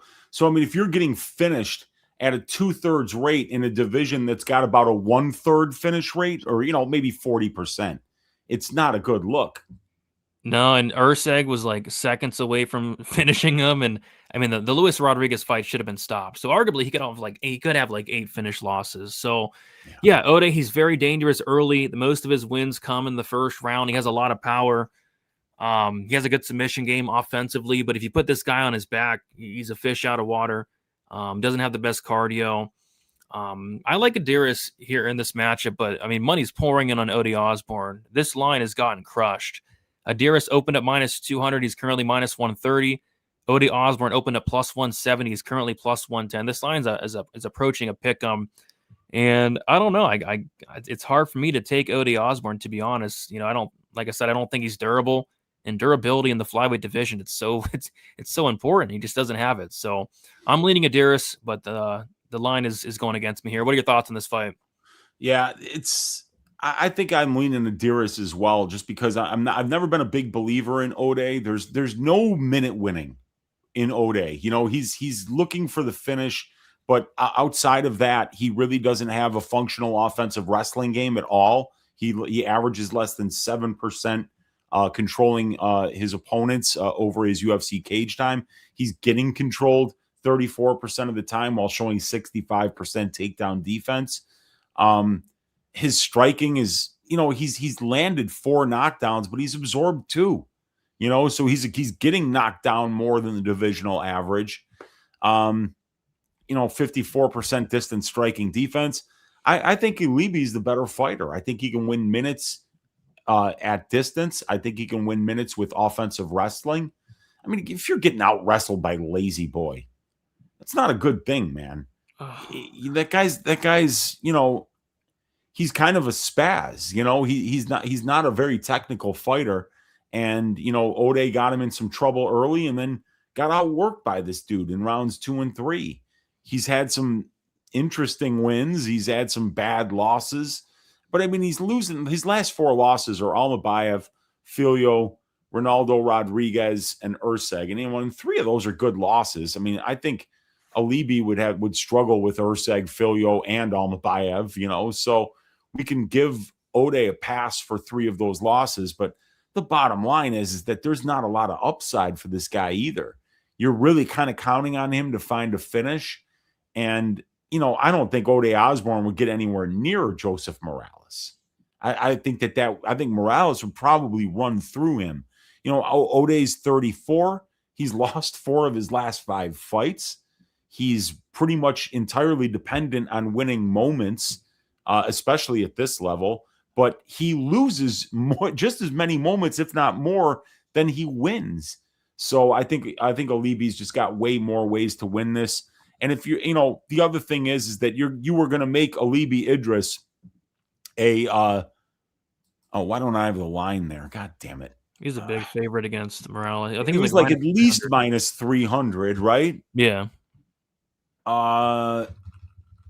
Minus 500, Brady. Oh my gosh, was it that low? He was a minus 500 favorite over a stud like Joseph Morales. And now we're making him a near pick'em against Ode Osborne, who loses fights on the regular. So I think that there's a nice price shift in the favor of the Idris bettors here, and that coming off of a career worst performance, his first loss of his career against a guy in Joseph Morales, who's probably going to be top 10 in the division shortly. I think that this is going to be a good bounce back spot for Alibi. Yep. He's minus 130. Osborne plus 1. I was looking at the fight. Doesn't go to decision. It was minus 115. Now it's minus 125. Never a horrible look in a Osborne fight. What did you say for the under? Yeah, because the guy finishes people and he gets finished. So they have the over-under set at 1.5 though, which is interesting. Well, my model really likes that under 1.5 because Ode Osborne's fights have finished under 1.5 rounds 7 of 12 times in the UFC. So that's a pretty nasty rate, over 58% compared to the 28% benchmark for the division. So definitely you could see paths for both fighters. Ode's fights outside the UFC have finished under 1.5 rounds 8 of 10 times. For Alibi, it's 4 of 7, and all of those 4 finished in the first round. Yep. I don't mind some violence here. We're just definitely overpaying for a flyweight fight. With this fight doesn't go, right? I got it at minus 115 for fight doesn't go. It moved minus 125. Okay, so minus 125. So that's if you compare it to the benchmark for the division, it's about 10% overpriced. But when you compare it to the short-term trend, which is the 13 fights at the UFC level for Osborne and Idris, you're looking at a 69% finish rate. So it looks like a pretty good bargain, actually, even at minus 125 when you take into account how many fights of Idris and Osborne have finished at the UFC level. Yeah, I don't mind it. IQ test for Idris. You want him to, he should wrestle. Absolutely. He doesn't wrestle as much as I'd like to see, but he definitely has it in his back pocket. I request Sunday to come back. I work Mondays and rarely ever catch y'all live anymore. Miss it, but I made it finally. I don't know. Well, now they have maybe a sponsor, maybe, but we already moved it to Monday. You're moving it back and forth. I don't know if that's good. Idrris looked like an amateur in his last fight. Ode's much better than his record shows. I agree with that. I think he's much better than his record shows. Ode's way faster, and Idrris is too hittable in the pocket, fighting with his hands down and too much spinning shit. He can get caught, man. Ode hits hard. He spins all the time. He's always looking to he reminds me of Christian Leroy Duncan. Oh, God. He throws no jabs and no straights. Everything is like a tornado kick, but he catches a lot of people with that shit. Both these guys stink. I don't know. People are sucking Libby's dick in the tough finale. They were. He looked so good in the house, Brady. Yeah. Idrris by decision. Overcorrection. Ode got a good 6 minutes for you. Yeah. A lot of his wins come early. Yeah. Sounds like the under for Kong Wong and Goffrov. Everyone was on them, but they both lost. Luckily I was on the fight. Doesn't go for the Goffrov fight. Yeah, Got me lucky too. there. Yeah, 1 second. Yeah. I don't know if everybody's on violence here. I don't know. Maybe. It makes sense. I mean, it's an Ode fight. All right. I think a lot of people will be on violence here, Weezy. It's Chidi Inquani going against Carlos Lial. We got Chidi, 37 years old, 6'3" with an 80-inch reach. Carlos Lial, 31 years old, 5'11" with a 72-inch reach. Lial is 6 years younger. And Inquani has a 4-inch height advantage and an 8-inch reach advantage. Chidi is 3-2 in his last 5 fights. Knockout loss to Mikhail Oleszejczuk. Decision win against Reese McKee. Decision win against Jared Gooden. Knockout win against Elias Zaleski dos Santos. And then a submission loss to Jake Matthews. As far as Carlos Lial, he is 4-1 in his last 5 fights. Made his debut against Renat Fakhretdinov. Lost that fight by decision. He knocked out Alex Morono, and then he got knocked out by 80-year-old Muslim Salikov in his last fight. So, yeah, man, I say it all the time. Chidi Inquani is the biggest hammer and the biggest nail. I mean, this guy has 9 finish losses, right? We talked about Ode having like 6. This guy has 9 finish losses. He's been knocked out a handful of times. He's been submitted a handful of times.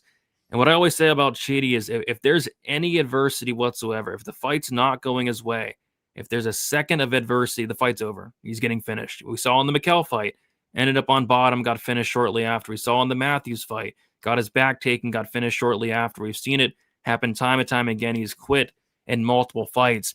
And another weird line move. You know, we've been off for a week. We've had these lines move quite a bit, but I don't think a line has moved as quite as this one, Weezy. Lial opened up minus 260. He's currently minus 120. Chidi Inquani opened up plus 220.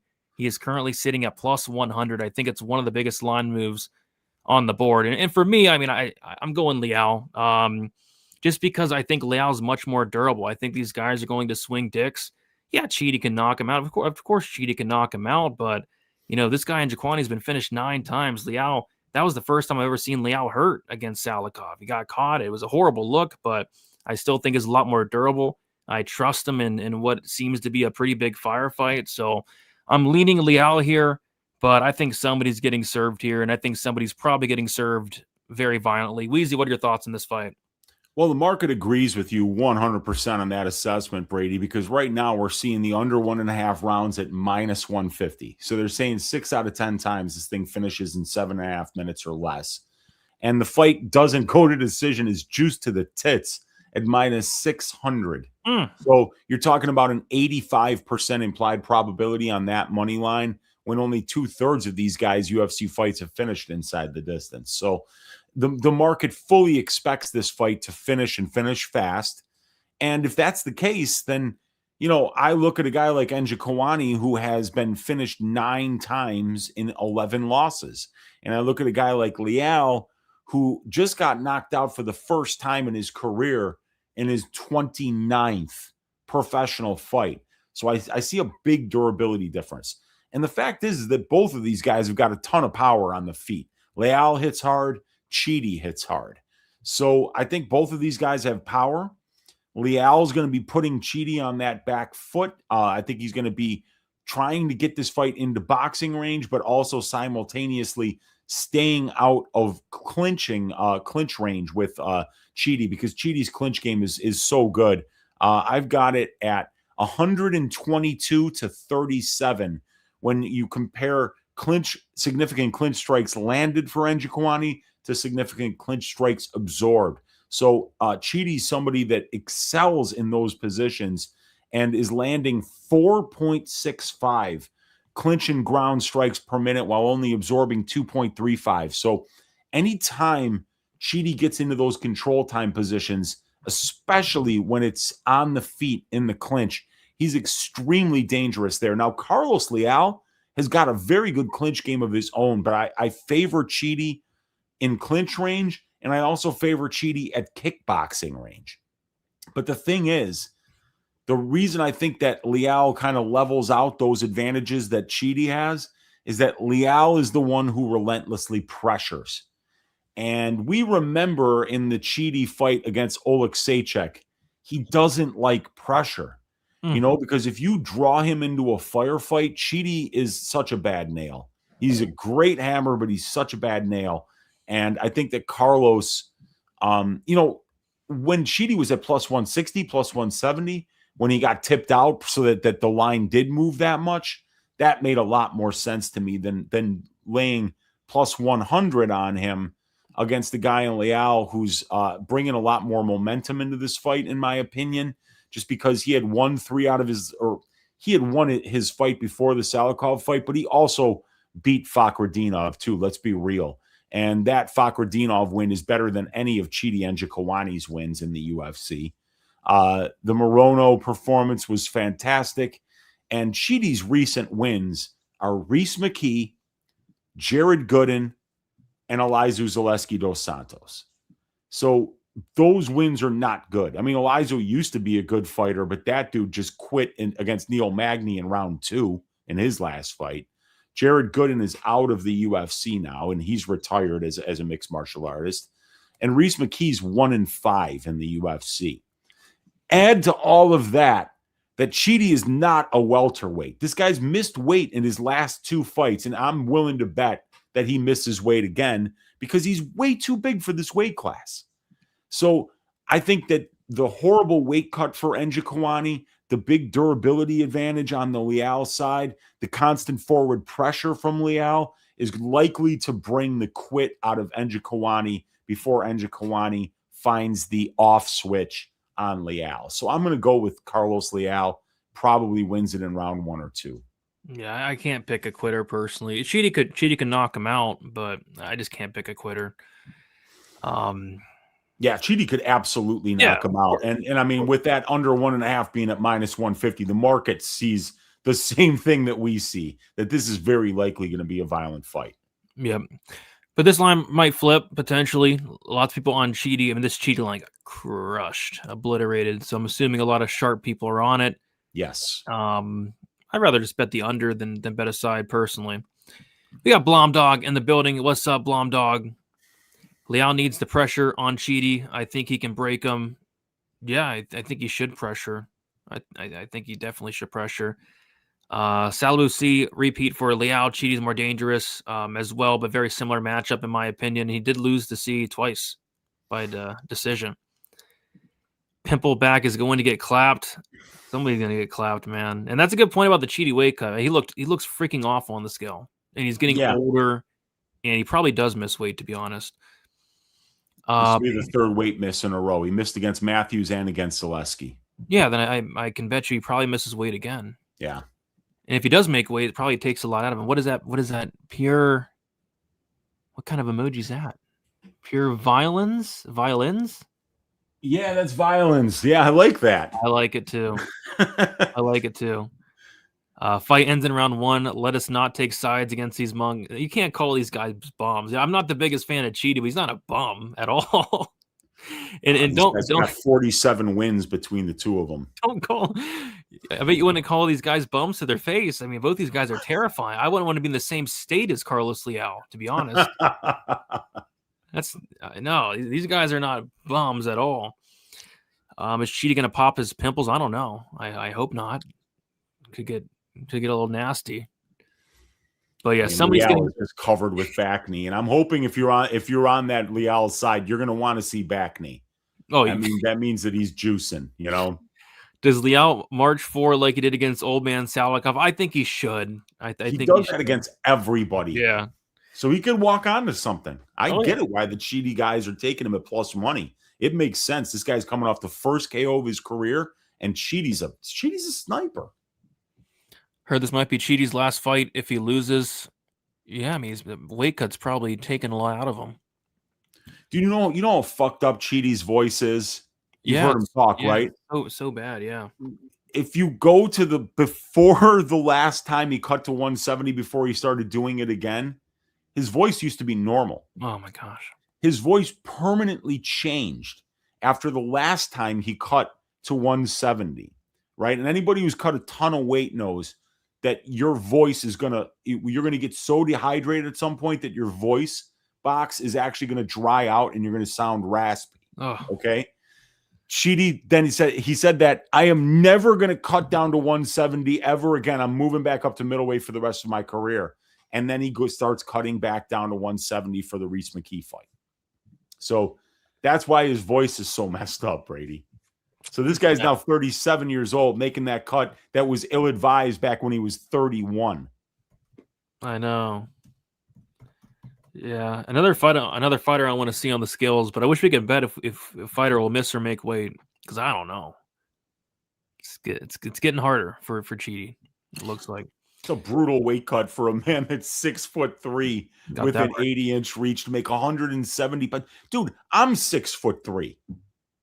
Yeah. I would look like Adrian Brody in The Piano if I fucking cut down to 170, dude. It would be absolutely horrible. So look like who? Adrian Brody? Adrian Brody in the movie The Piano. Let me look it up. Yeah. It's not a good look. Adrian Brody is ugly as sin when he's svelte. You know, like yeah, I see. Yeah, not a good look, right? Or it could, I've already used Christian Bale and The Machinist too many times to go to that reference again. But yeah, man, Chidi's cutting to 171 pounds at 6'3" at 37 years of age, and he didn't make it the last two times. So yeah, knee at the middle, Bink, it could happen, man. Could happen for either of them. Yeah, I think somebody's getting stretchered out. I hope. No, I love the under here, but you got to pay it's just so expensive. It's very expensive. Absolutely. Be horrifying. So I agreed. All right. We're going to move on to the main card. Before we do so, we're going to get a word from our new sponsor. We'll be back in 30 seconds. Shout to the sponsor. You can make picks on Underdog right now. It's easy to play. Just pick higher or lower on your favorite players and all your favorite sports. Track your picks live while you watch the game. And if you get it right, you can win up to 5,000 times your money. So join the millions of fans who are already playing on Underdog. New customers get $75 in bonus entries when you play your first $5 play. Underdog. Make picks, win money. Big shout out to the sponsor, Underdog. Go check it out. Use that code DFSBTN. We got the main card opener here, which is it's disgusting. I mean, this fight is already giving me AIDS, and I have no money on it. I'm planning on having no money on it, but I'm already starting to get AIDS just even breaking down a fight like this, and for them to put it on the main card is kind of a slap in the face to the fans, in my opinion. But we got Zach Reese versus Michelle Pereira. We got Zach Reese, 31 years old, 6'4", with a 77-inch reach. Michelle Pereira, 32 years old, 6'1", with a 73-inch reach. Zach Reese, 1 year younger, 3-inch height advantage, and a 4-inch reach advantage. Zach Reese is 3-1 and 1 no contest in his last 5 fights. He won a decision against Jose Medina. Got knocked down in round 1 by Azamat Bakov. Won a decision against Dusko Todorovic, had a no contest against Enriquez Dumas, and then won by submission against Jackson McVeigh his last time out. As far as Michelle Pereira, he is 2-3 in his last 5 fights. Submission win against Mikhail Olazechuk, submission win against Ihor Peteria, knockout loss to Anthony Hernandez, decision loss to Abbas Magomedov, and a knockout loss to Kyle Dawkins. I mean, Weezy, if this fight was, couple years ago, even a year and a half ago, 2 years ago, if this fight was before the Fluffy fight, I mean, I'm max betting a Michelle Pereira, At that price, yeah. I'm max betting Michelle Pereira. But the problem is Anthony Fluffy Hernandez, he destroyed Michelle Pereira so bad, he took his soul, and he looks what? Now he looks like Bruno Silva out there. He looks uninterested. He's showing up to the fights hungover. Having horrible dance routines. He can't dance anymore. No. He can't fight anymore. He's getting knocked out by the Darce Knight, Kyle Dawkins. He's doing absolutely nothing against Abbas Magomedov. How can I trust this guy to win a fight against anybody on the roster? Yeah, I don't know, man. I mean, this is about as 1-800 gambler as it gets. Do you want to bet on Zach Reese, who quite frankly is not that good? Or do you want to bet on a fighter who looks like he's fixing his fights to me? It almost looks like he's trying to lose. Exactly.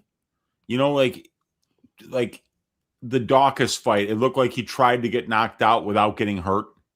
And the stoppage was even a little bit early. Against Abus, it just looked like, hey, this guy's going to get tired, so I can sit here and do nothing at range and maybe win a coin flip decision. Didn't work out for him. What do you think had a worse effect on Pereira's career, Brady? Was it Anthony Hernandez whooping his ass for 5 straight rounds, or was it the dance that preceded the Abus Magomedov fight? And maybe was it that Hernandez whooped his ass so bad that Pereira even forgot how to dance, or can no longer even put on an even decent, halfway decent dance routine pre-fight? You know, I think both of those things, that like, it's hard to figure out what exactly ruined Pereira's career, but it happened between that dance and the Hernandez fight. I'll tell you that right now. And someone was saying like he's having like problems with his wife, like they broke up or something. I don't know.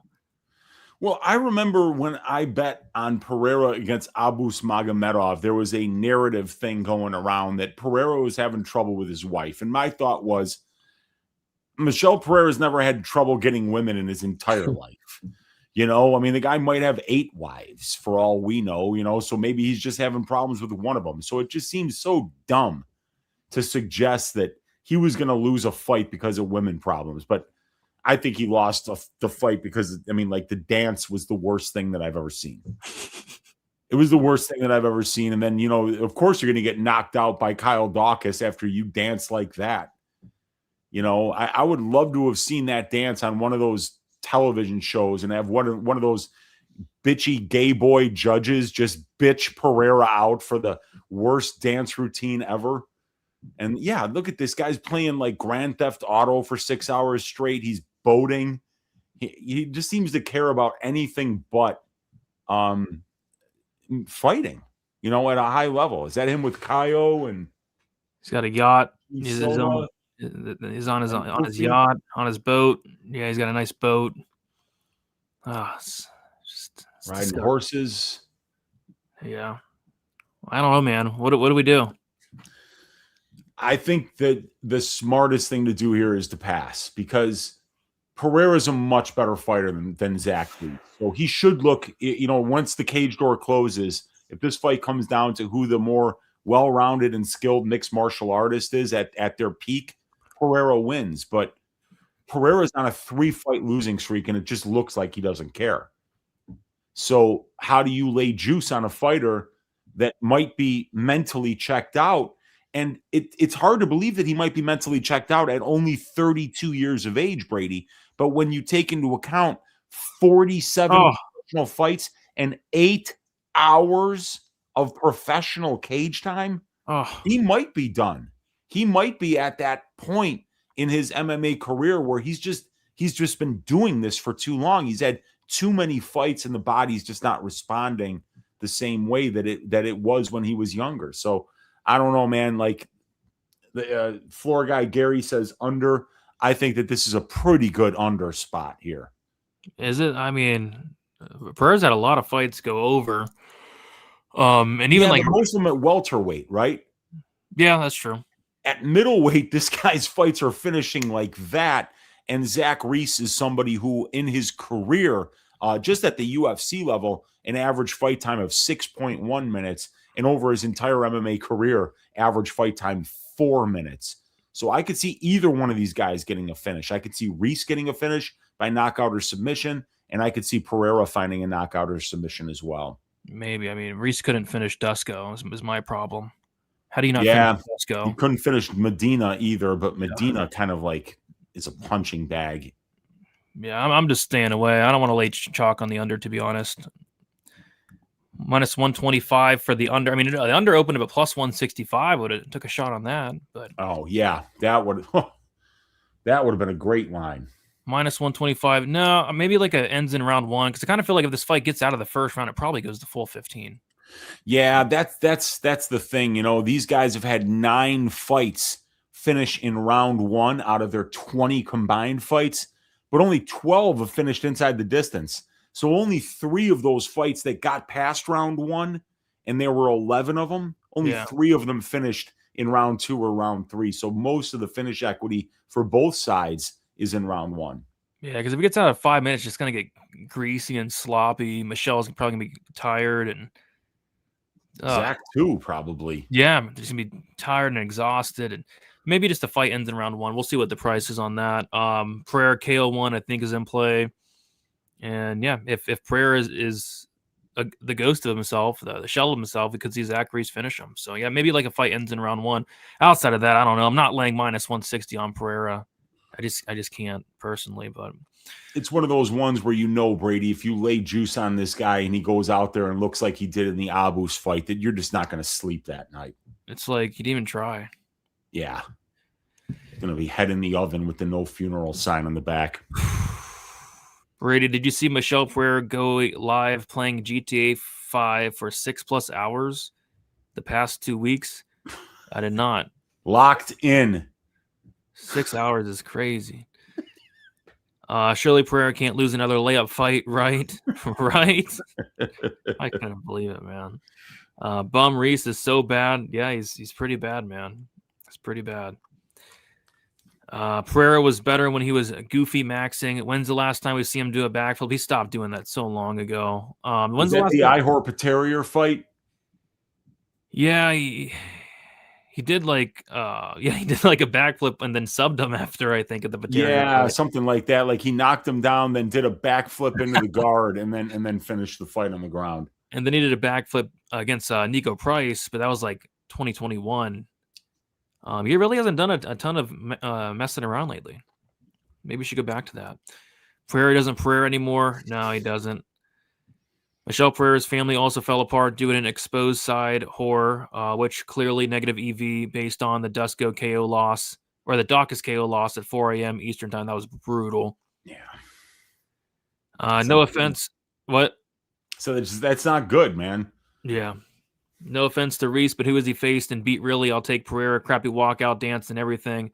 Yeah, I think Reese isn't that great, but I mean, it's hard for me to pick Michelle Pereira against anybody on the roster at this point. But I mean, he really should be beating Zach Reese. But you gotta like try to win fights. Like, if you want to win a fight, you gotta try. You do have to try.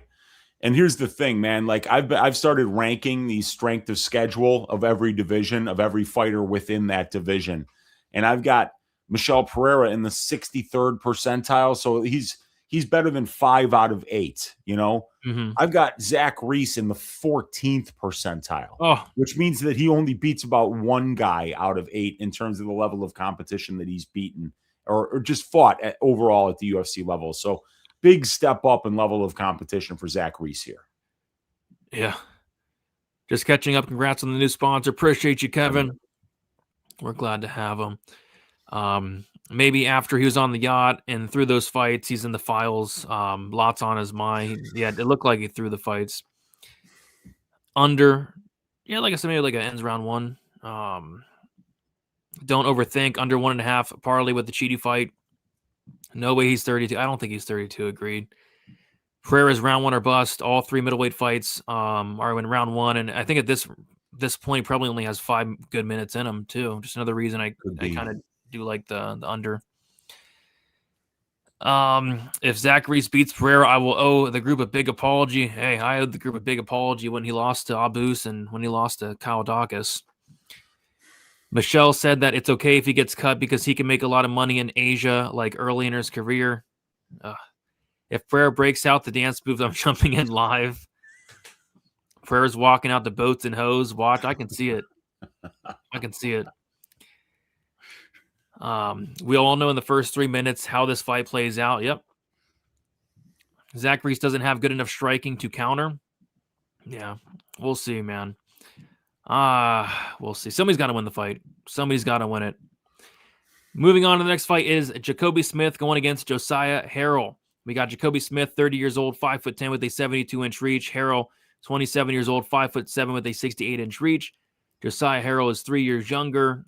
Smith has a 3-inch height advantage and a 4-inch reach advantage. Smith is 5-0 in his last 5 fights, as is Josiah Harrell. Harrell is stepping in on pretty short notice for Sunguk Ko, which was a fight that I really wanted to see, that Ko-Smith fight, but Harrell stepping in. He was supposed to fight Jack Della like a couple of years ago, had to pull out. He's been on a nice little win streak since then. Wheezy, what are your thoughts on this fight? I haven't looked into Harrell much yet, so what do you got? Harrell's pretty good, man. But the thing is, he hasn't fought in the best organizations. He's had fights in like CFFC and LFA, but most of his fights have come in this like Ohio Combat Organization League where he's fighting like journeymen like, Melvin Gillard and some lower level opponents. But he just got a nice win in LFA off over a Kyrgyzstani guy who's been training at Valley Flow Striking. This Bekmurza Damzatov, good performance as Harrell lost the first round of that fight because this guy Damzatov was a real top heavy pressure grappler, but he was able to get into top position in the second and third rounds and out wrestle this big welterweight. So Harrell's good, man. He's undefeated, 11-0 over 100 minutes of cage time. He's been fighting pro for about 6 years, and he's still only 27 years old, and he had a chance to make his debut about 2 years ago too. So the guy has been on the track to make it to the UFC, but that brain injury or whatever it was that they found some kind of a condition when they did the brain scan to ready him, to clear him to fight.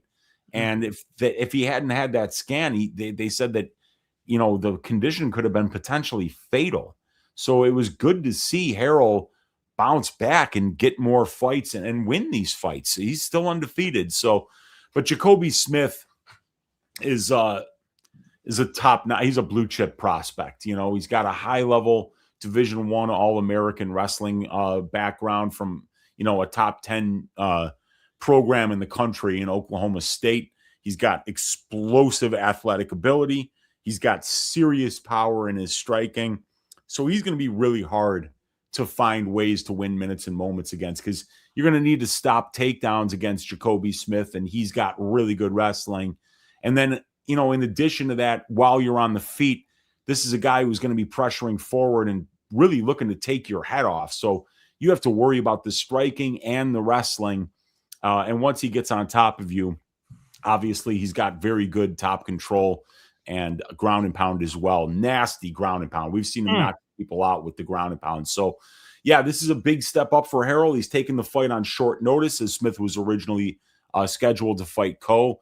And when that fight came out as close to a pick'em, I was ready to put at least 3 units on the Jacoby Smith money line there because, just because Suk Young Ko out wrestled Phil Rowe, it doesn't mean that he's going to, out wrestle an Oklahoma State Division I All-American. As a matter of fact, quite the opposite probably. So, but Josiah Harrell has got some high-level grappling in his own right, and we saw it on display in his last fight. But I have to go back and watch the fights before the Damzatov fight to get a better idea of who Harrell is, all around as a fighter and what his paths to victory might look like against just a lights out athlete and blue chip prospect in Jacoby Smith. So, but if you look at where Harrell opened, Brady, and then you look at where he's priced now, the market is telling you that this Harrell guy is pretty good because that's where the money's coming in right now. It's coming in on the Harrell side. Yeah. Smith opened at minus 500. He's currently minus 260, and Harrell opened at plus 285. He's currently plus 220. So, yeah, a lot of money's coming on Harrell thus far. And locker room talked to him. He said that he had a brain disease. That's why he did pull out of the JDM fight. And the Ohio Fight League was the only one that cleared him to fight. Wow. Man. Yeah, okay. Oh, so no wonder. That's why. Yeah, but now that Damzatov win came in LFA, so he got cleared by the doctors at LFA as well. Good. Jacoby is a D1 All-American. Harrell is wrestling. Jacoby will throw him around like a rag doll. But if he gasses and doesn't finish, should be better everywhere. Man, what a brutal UFC debut spot for Harrell. I mean, he's supposed to debut against JDM, which is, then I don't know, it's rough, man. Sometimes you got to take that horrible first fight, Yep. Oh, yeah. We got Big Steve in the building. Forgot this show existed. Appreciate that, Big Steve. Good to see you in here. Harrell's takedown defense looked good in his last fight. Training at Ranger MMA with Nick Piccinini. I think talking about Jacoby Smith. Yeah, Piccinini, another Oklahoma State guy. They don't have. This is the only fight they don't have props out on. They only even have a total. It's set at 1.5. The over 1.5 is -190. The under 1.5 is +165. Obviously, neither guy's been finished undefeated, but both guys are finishers, especially Jacoby Smith. Did you guys see Masvidal say Anthony Smith is coming out of retirement to fight Chase Sherman in Game Bread Bare Knuckle MMA? I did see that. Apparently, it's going to be Anthony Smith versus Chase Sherman. Striker's delight right there. Yeah, I'm taking Sherman. I think Smith probably turtles up. What do you think? Man. Well, it's bare knuckle, so there can be no wrestling, right? Yeah, no wrestling. They're just gonna strike. Huh? Can they kick? I don't know. It's the rules are all different. It's Game Bread promotion, so I don't know the Game Bread rules. Yeah, neither do I. Man, what I could confidently say is I don't give a shit. That's what I'm really confident about. But other than that, I don't know. And can we get a prediction for that? I'm taking Sherman by KO. I'm not. There you go. There you go. You're gonna have to roll with that prediction because I have no prediction. Let us know if they kick or not. If they don't kick, I like Sherman even more. But he out wrestled the Welsh gangster. Yes, he did. He did. He certainly did. How good would it be if we saw Sean O'Malley versus McGregor? That would never happen. O'Malley would have to move up to like 185 to fight 2026 Conor McGregor. It just wouldn't happen. It would be cool. Yeah, it'd be cool. I had to do a catch weight. Anthony Smith shouldn't be getting punched with gloves on. Yeah, he shouldn't. So it's MMA rule set with no gloves. Oh. Then I guess Smith has a chance then. Yeah, Smith could sub him. Yeah. Like you said, who cares? I probably won't be watching. With that said, though, I did watch Walter Walker versus who's that guy he has no legs? Zion something, Clark, right? Zion Clark, I think. Okay. I did watch that over the weekend. Who won? Walter. He did, huh? Just takedowns? He's like minus 1,800. They just did a grappling match. Okay, cool. He went for a heel hook on him. He did not. I swear he did. He just dropped down like he was acting like he was doing it. It was kind of messed up, to be honest. And then he took his back. And then he took his back and choked him out. So I did watch that. All right, let's keep moving on to the next fight. And it is going to be Sergey Spivac going against Ante Delia. We got Sergey Spivac, 31 years old, 6'3" with a 78-inch reach. Ante Delia, 35 years old, 6'4" with a 79-inch reach. Spivac, 4 years younger. Delia, 1-inch height advantage and a 1-inch reach advantage. Spivac is 2-3 in his last 5 fights. Submission win against Derek Lewis. Knockout loss against Cyril Gahn. A submission win against Marcin Tybura. Knockout loss against... That's an error, right? What? He lost? No. No. That's an error, right? Yeah. Almeida knocked him out. Jalton Almeida. No. That's not possible. Yeah, no, he did. I'm telling you, got to go back and watch it. He hurt him on the feet and finished him with ground and pound at the end of the round. And you and I cashed massive bets on that. You said he hurt him on the feet. You hurt him on the feet? He hurt him on the feet. I got to go back and watch this. Yes. What? No, yeah. You're messing with me. Come on. We can't remember. I cashed a 3-leg parlay. Jalton Almeida's plus 300 knockout. Like cashed like a plus 4,000 parlay 3-legger for me. Okay, it's all coming back to me. I remember that. And Herzog stopped the fight just before the end of the round, and you bought the Jason Herzog shirt. Yeah, that was when I bought the shirt. So he did get knocked out by Jalton Almeida. I thought you were messing. No, my stats are never wrong, Brady. They've never ever been wrong, except for the times that they've been wrong. All right, I thought you were pulling a prank on me, but I guess he got knocked out by Jalton Almeida, and then he lost the decision to Waldo Cortez Acosta. As far as Delia, he is 3-2 in his last 5 fights, made his debut against Marcin Tybura, knocked him out in the first round.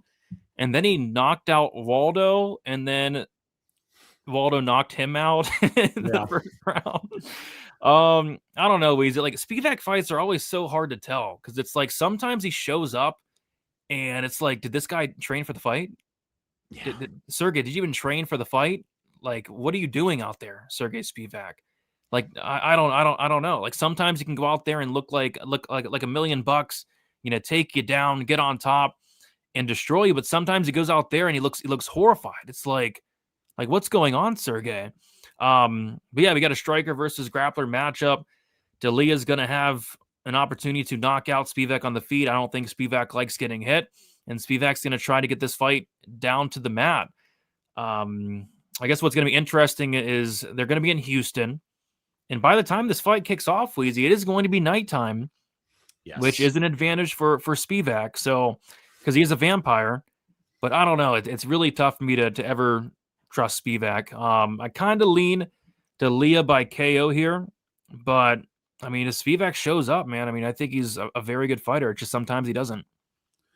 Yeah, I think Delia is going to hurt him on the feet and probably finish him with strikes. The one thing that Delia is really good at is when he hurts you, he swarms and he gets that finish. He's got great finishing instincts and he's got heavy hands on the feet, but he's been finished a ton too. This guy's been knocked out 5 times, just like Spivac has been knocked out 4 times. So, in the heavyweight division, not having great durability can be a huge problem because of the amount of variance in these fights and because of how hard these guys hit. But I think Delia is just going to be a lot more dangerous on the feet. And I'm not a big believer in Sergey Spivac's wrestling. The guy's got phenomenal judo.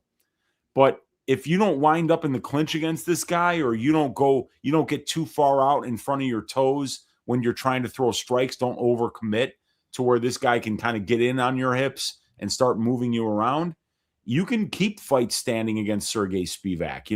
He really does get all of his takedowns from the clinch and with judo throws. So Delia just needs to kind of stay on the pressure, but make sure that he doesn't wind up in the clinch against Sergey, because that's where Sergey is going to be most dangerous to get the kind of takedowns in top position where he can really do damage. Because the one thing that we've seen over and over from Sergey is if he gets you down and takes you down, he can finish you. Whether it's with submissions or with ground and pound, Sergey's top game is nasty. So fight doesn't go to decision. The last time I looked was sitting at -275. According to my model, that's pretty fairly priced at that look. And the under 1.5, probably a decent, maybe a little bit better look just on the aggregate with how the numbers look. But I think it's going to be a Delia KO, and Delia KO is -110. So obviously the market is all over it when his money line is only -160. So because of that, I think that with Delia being potentially the better minute winner at distance striking range, and Sergey Spivac able to go 3 rounds with a guy like Waldo Cortez Acosta, who violently knocked out Delia, by the way. Maybe with a little bit of controversy, but we all know what happened there. So, yeah, it's an interesting fight. I'm leaning to the Delia side because I think that he can control the phase of this fight, keep it on the feet, where he's the more likely minute and moment winner. Yeah, that's kind of what I'm looking at as well. So the fight doesn't go is now -325. What do you think about like a fight ends by knockout, like -150? I see out there. So I got Sergey Spivac knockout priced at about 24% and Delia at 41%. So that's about 64%. That my model would probably price it around -200. What did you say it was? -150, best price out there. I don't hate that because Delia's been knocked out a ton too, and Spivac loves getting knocked out. Spivac loves getting knocked out, but Spivac can catch you in submissions sometimes. Yeah, he can. And Delia actually has 5 wins by submission, which is kind of weird.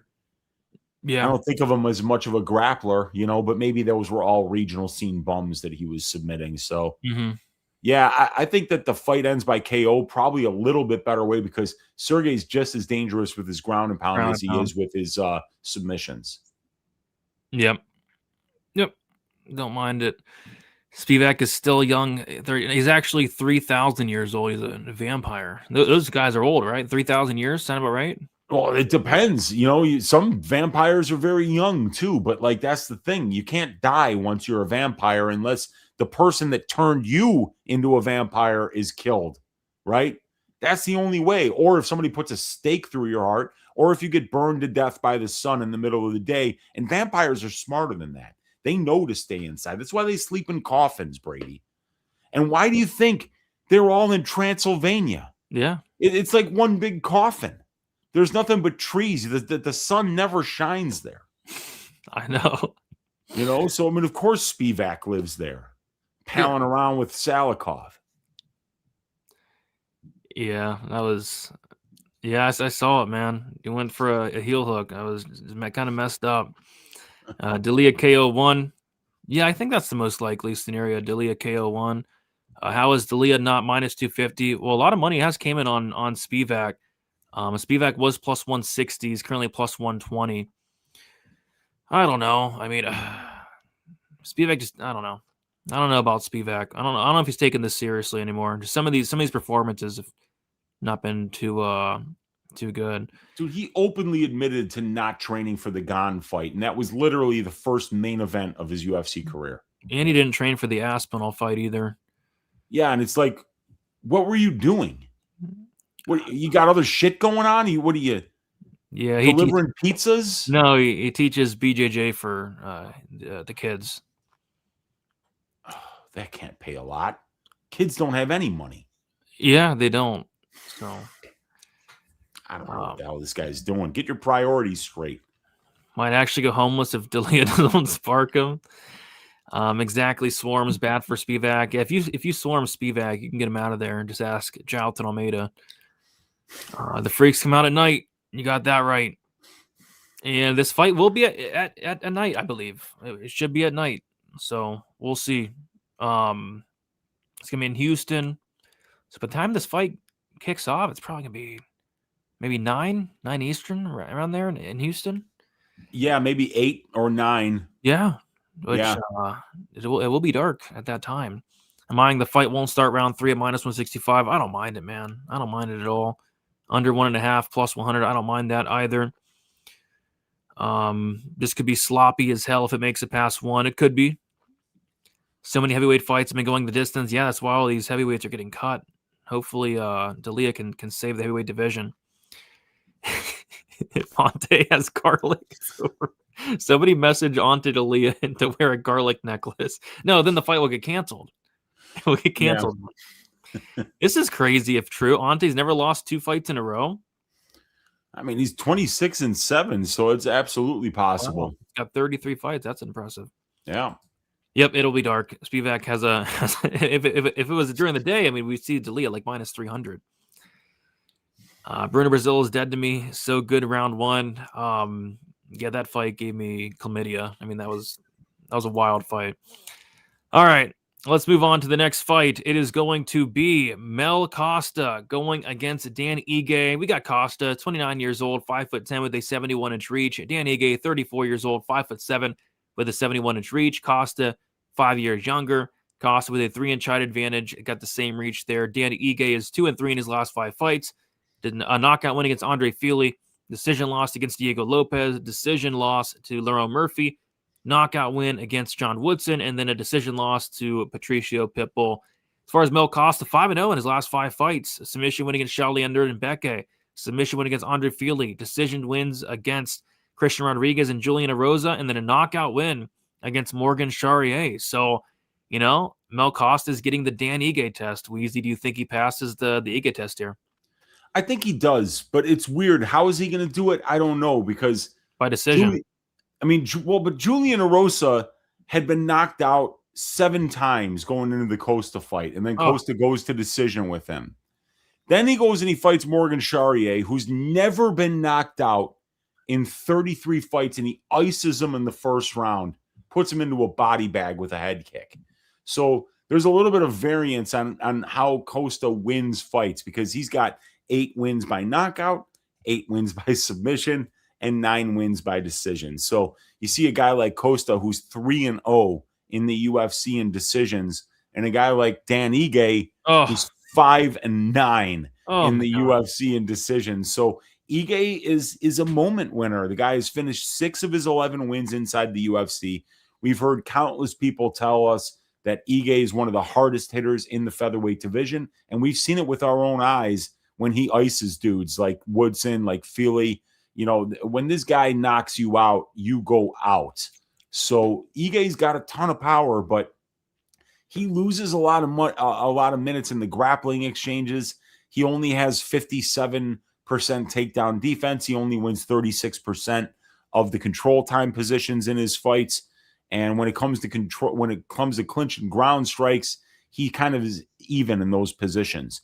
So the way I kind of see this playing out is that at distance striking range, where Costa is going to be 3 inches taller than Ige, and he has way better kicks, I see Mel Costa throwing more, landing more, and being more defensively responsible at distance striking range.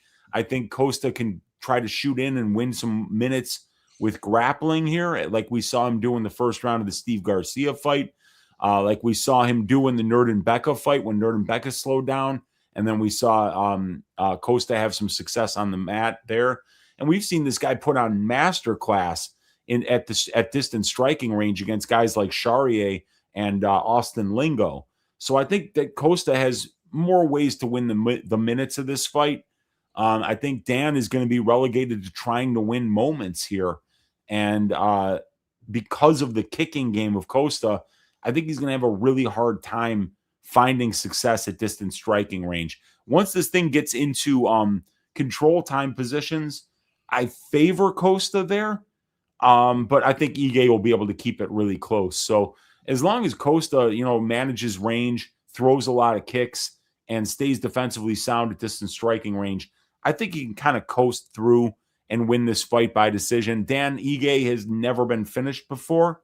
So the Costa decision prop juice to the tits here at -140. And with Costa landing that knockout in the last fight, and with him finishing fights with submissions too, I would probably rather play Costa's money line at -200 than the decision prop at -140, because it's not like we haven't seen Dan Ige get hurt before or be put in bad spots before. And to see Patricio Pitbull, who's a washed bantamweight, be whooping this dude's ass and like putting him on skates 3 or 4 different times, I am done thinking that Dan Ige is going to be winning fights at this level against this class of opponent in Costa if he's not winning moments, Brady. I just don't trust his minute winning ability. Yeah, that was a brutal performance against Pitbull, in my opinion, at least. The decision prop's actually -150 now. My God. Yeah, I was looking at the under last week. It was like -150 at the time. I think it was like during the Super Bowl though. So I was obviously enjoying the Super Bowl. I was like, okay, maybe I'll go bet it after. And by the time I got home, it was like gone. But it was like -150 for the over, which would have been nice. Now it's -260 for the over. So that the over is getting -220 earlier. So the over 2.5 is -260. What's the under 2.5? +215. And what's the fight goes? -230, and then the fight doesn't go as +190. Yeah, for me, I think Ige is eventually going to get finished. Because if you get nuked with a head kick like Costa caught Charrier with, it doesn't matter how tough you are. You're going down, and the ref's going to jump in to save you. So I would rather play an under in this fight, because I think even somebody like that's never been finished in Ige could potentially get finished. Dude, if Patricio Pitbull is putting you on skates, there's the finish is going to come at some point. Yeah, I think it could. But, I mean, it's just crazy looking at Ige's fought so many dangerous guys like Korean Zombie, Josh Emmett, Diego Lopez. So maybe he's the first one to finish him, but I'm not banking on that. I think it's probably Costa decision. Yeah, I think it is too. And the market's, boy, are they onto it. The market agrees with that sentiment. Yeah. And then I was also, I always like playing the Ige finish only, but they're onto that as well. It's like -180, I think, something like that. Yeah, I've played Dan Ige's finish only prop in each of his last 5 fights, I think, and I never lose money on it. Yeah, it's always a good look, but they're onto it now. They figured it out after all these years. Costa decision. We all agree. Cool. Yeah, I agree with that. I don't know if Ige's why. I don't know about that, but I thought he looked horrible in the Pitbull fight. Costa decision. Ige KO double chance. What is Ige KO? I mean, that's probably his path. Ige by knockout is 400. plus 400. Okay. Yeah. Yeah, my model says that's pretty fairly priced at plus 400. Would you guys be excited for a Nate Diaz comeback? I really want it because if Connor does 2, it would be so hilarious if they did Connor Nate 3 instead of Connor Chandler. I'd much rather see Connor Nate than Connor Chandler. Yeah, Connor Chandler apparently is not happening, Dana said. So, yeah, do it. I'd be down to watch it 100% if they can put it together. I don't think it's going to happen. You think Connor's fighting again? No, I really don't. And I mean, like, if you're Dana White, you don't even announce him for a card, because like, that guy's pulling out. He's going to get hurt. He's going to relapse and do cocaine again. He can just talk about doing to Ilya, but it's not going to happen. It's not going to happen. Didn't he have a Stat Diggers award? I forget the most. The best coked up rant of 2026, and he was all 4 nominees. Oh, yeah, he was. Yes, good stuff. He gives a tough test for anyone in the division, but Melky has been on a tear since losing to Steve Garcia. He has been on a tear. I think he won like 4 or 5 fights last year. Yeah, and his only UFC losses came at lightweight. Yep, that's true.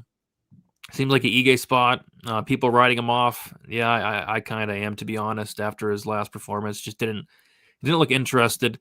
Costa only loses at lightweight. Ige's best chance is a counter. And in the pocket, Costa has to stay on the outside skirt around with footwork and kicks. Yeah, agreed. I promise you, it's all going to be scary round 3 if you have Costa by decision. Ige can and will land some by forcing exchanges. I hope so. Hopefully, Ige tries this fight. Ige made the Lopez and Murphy fights competitive. That he did. He clearly lost the first 2 rounds in the Lopez fight, but he won the 3rd, and then the Murphy fight was pretty competitive. He hurt Murphy bad in that fight. Ige only beats bums. Costa isn't a bum. Let's see. Has Ige beat bums? Let's see. Ige, he beat Sean Woodson. Is Sean Woodson a bum? I don't think so. No, definitely not. Got a very good record in the UFC. Is Andre Fili a bum? No. Is Nate Landwehr a bum? No. Is Edson Barbosa a bum? No. Mirsad Bektic? No. I don't think he only beats bums. Even like Damon Jackson's like not a bum. Even like Gavin Tucker, I don't think he's just beating bums. No, Ige's a very good fighter. It's just that he's never been a minute winner. He's never been a guy that, throws more volume, mixes in the wrestling, wins minutes, banks rounds, and doesn't count on a finish. A little bit concerned how often Costa fights, just like Marabian, might be due for a loss. And when was his last fight? It was like December, right? So right now, Costa is on a 2-month layoff, but before the Charrier fight, he had actually taken 6 months off between the Erosa and Charrier fight because I think he fought 4 times in the first 6 months of 2025. Yeah, crazy. Ige got wobbled and almost finished by Pitbull. Yep. I know. I couldn't believe that. That's such a bad look. And when you're 34 and you've had 29 fights, 20 of them at the UFC level, and you've put up 9 losses, you're getting to that point where when you see something like that, you really have to put it in your mental vault and be like, yeah, that happened. He got wobbled by a midget. Oh God. I couldn't believe my eyes. I was like, because I remember I texted you that and you were like, what? You were like, no, yeah, what? I was at a party that I didn't want to go to. I wanted to stay home and watch the fights, but I had to go to the party that, it wasn't with my friends. It was my girlfriend's friends. And I thought you were fucking with me. Because you bitched out. You went to you should have done this. And I thought that because I did that you were fucking with me. You're like, yeah, dude, Ige's getting knocked all over the cage by Pitbull. I'm like, no, seriously, what's happening? Ige plus 3.5 is covered in his last 7 of 8. I believe it. Oh, wow. And I think he probably covers here, but it's minus 170. So that's interesting. That's a good look. Yep. He's next level tough, and he can definitely potentially steal around. All right, let us move on to the co-main event. Before we do, so if you guys have not, be sure to smash the like button for us. Let's get those likes up. Subscribe to the channel. We go live every Monday, 10:15 p.m. Eastern time. And yes, we were on time tonight. Jeff Neal, Uros Medic. What a co-main event. I mean, this should be fun. Jeff Neal, 35 years old, 5'11" with a 75-inch reach. Medic, 32 years old, 6'1" with a 71-inch reach. Medic, 3 years younger, 2-inch height advantage, and a 4-inch reach disadvantage. Jeff Neal is 2-3 in his last 5 fights. He knocked out poor Vicente Luque. Got submitted by Shavkat Rakhmonov, lost a decision to Ian Gary, knocked out Rafael dos Anjos, and got knocked out by Carlos Praches. As far as Uros Medic, 3-2 in his last 5 fights. Got submitted by my titty back Oral Boy. He had knocked out Tim Means. He got knocked out by Puna. He knocked out Gilbert Urbina, and then he knocked out Muslim Salikov. So this is kind of, for me, it's kind of like the Chidi Leal fight. It's like, I think somebody's getting served here. I think somebody's getting carried out on a stretcher. And I look at these two, and it's like, Medic, he's kill or be killed. Good hammer, bad nail. There's a couple fighters good on this card. Good hammer, bad nail. And it's like Medic has been hurt a lot. He got hurt by Jalen Turner. We can forgive him. Got hurt multiple times to the body. We can forgive him. Get knocked out by Puna Soriano, right? Puna hits hard. Let's forgive him. You get dropped by Gilbert Urbina. Mm-hmm. You got dropped by Gilbert Urbina.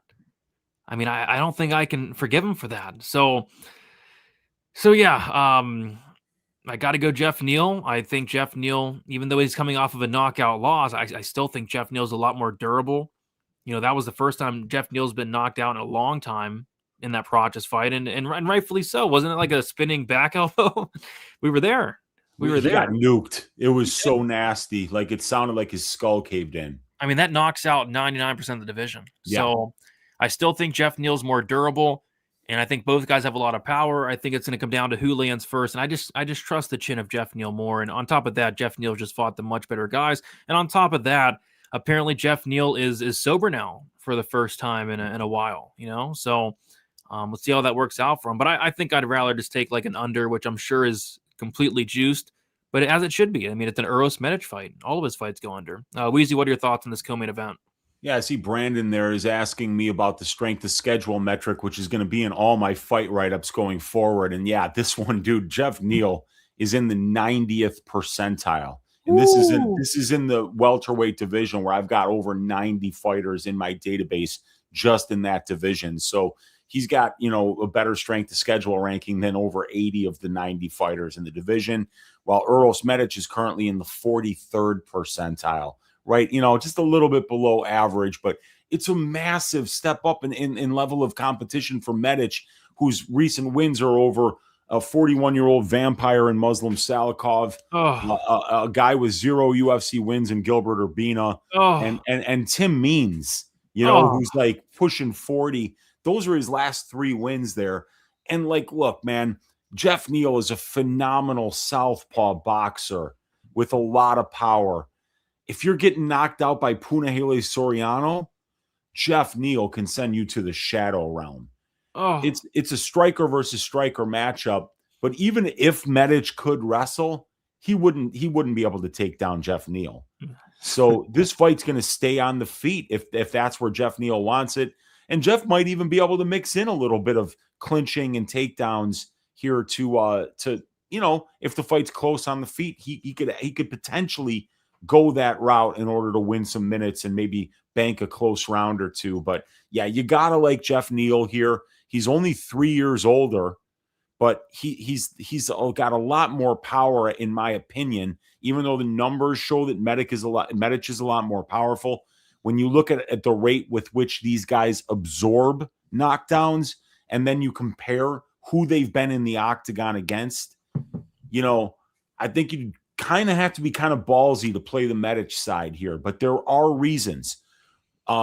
Wow, I was just going to say reach advantage, but it's actually Jeff Neal who has a 4-inch reach advantage here. But obviously Medic is 2.5 years younger. He's 2 inches taller, and he's got really good, powerful striking in his own right. I don't think that Uros Medic, his problem has never been his striking, right? It's the fact that he can get a little bit defensively irresponsible. He's been knocked down 3 times at the UFC level. He's been finished in all 3 of his UFC losses. So while the guy is perfectly capable of winning minutes and moments at distance striking range. It's the defensive lapses that are really costing him at this level. So you can't do that against Jeff Neal, man.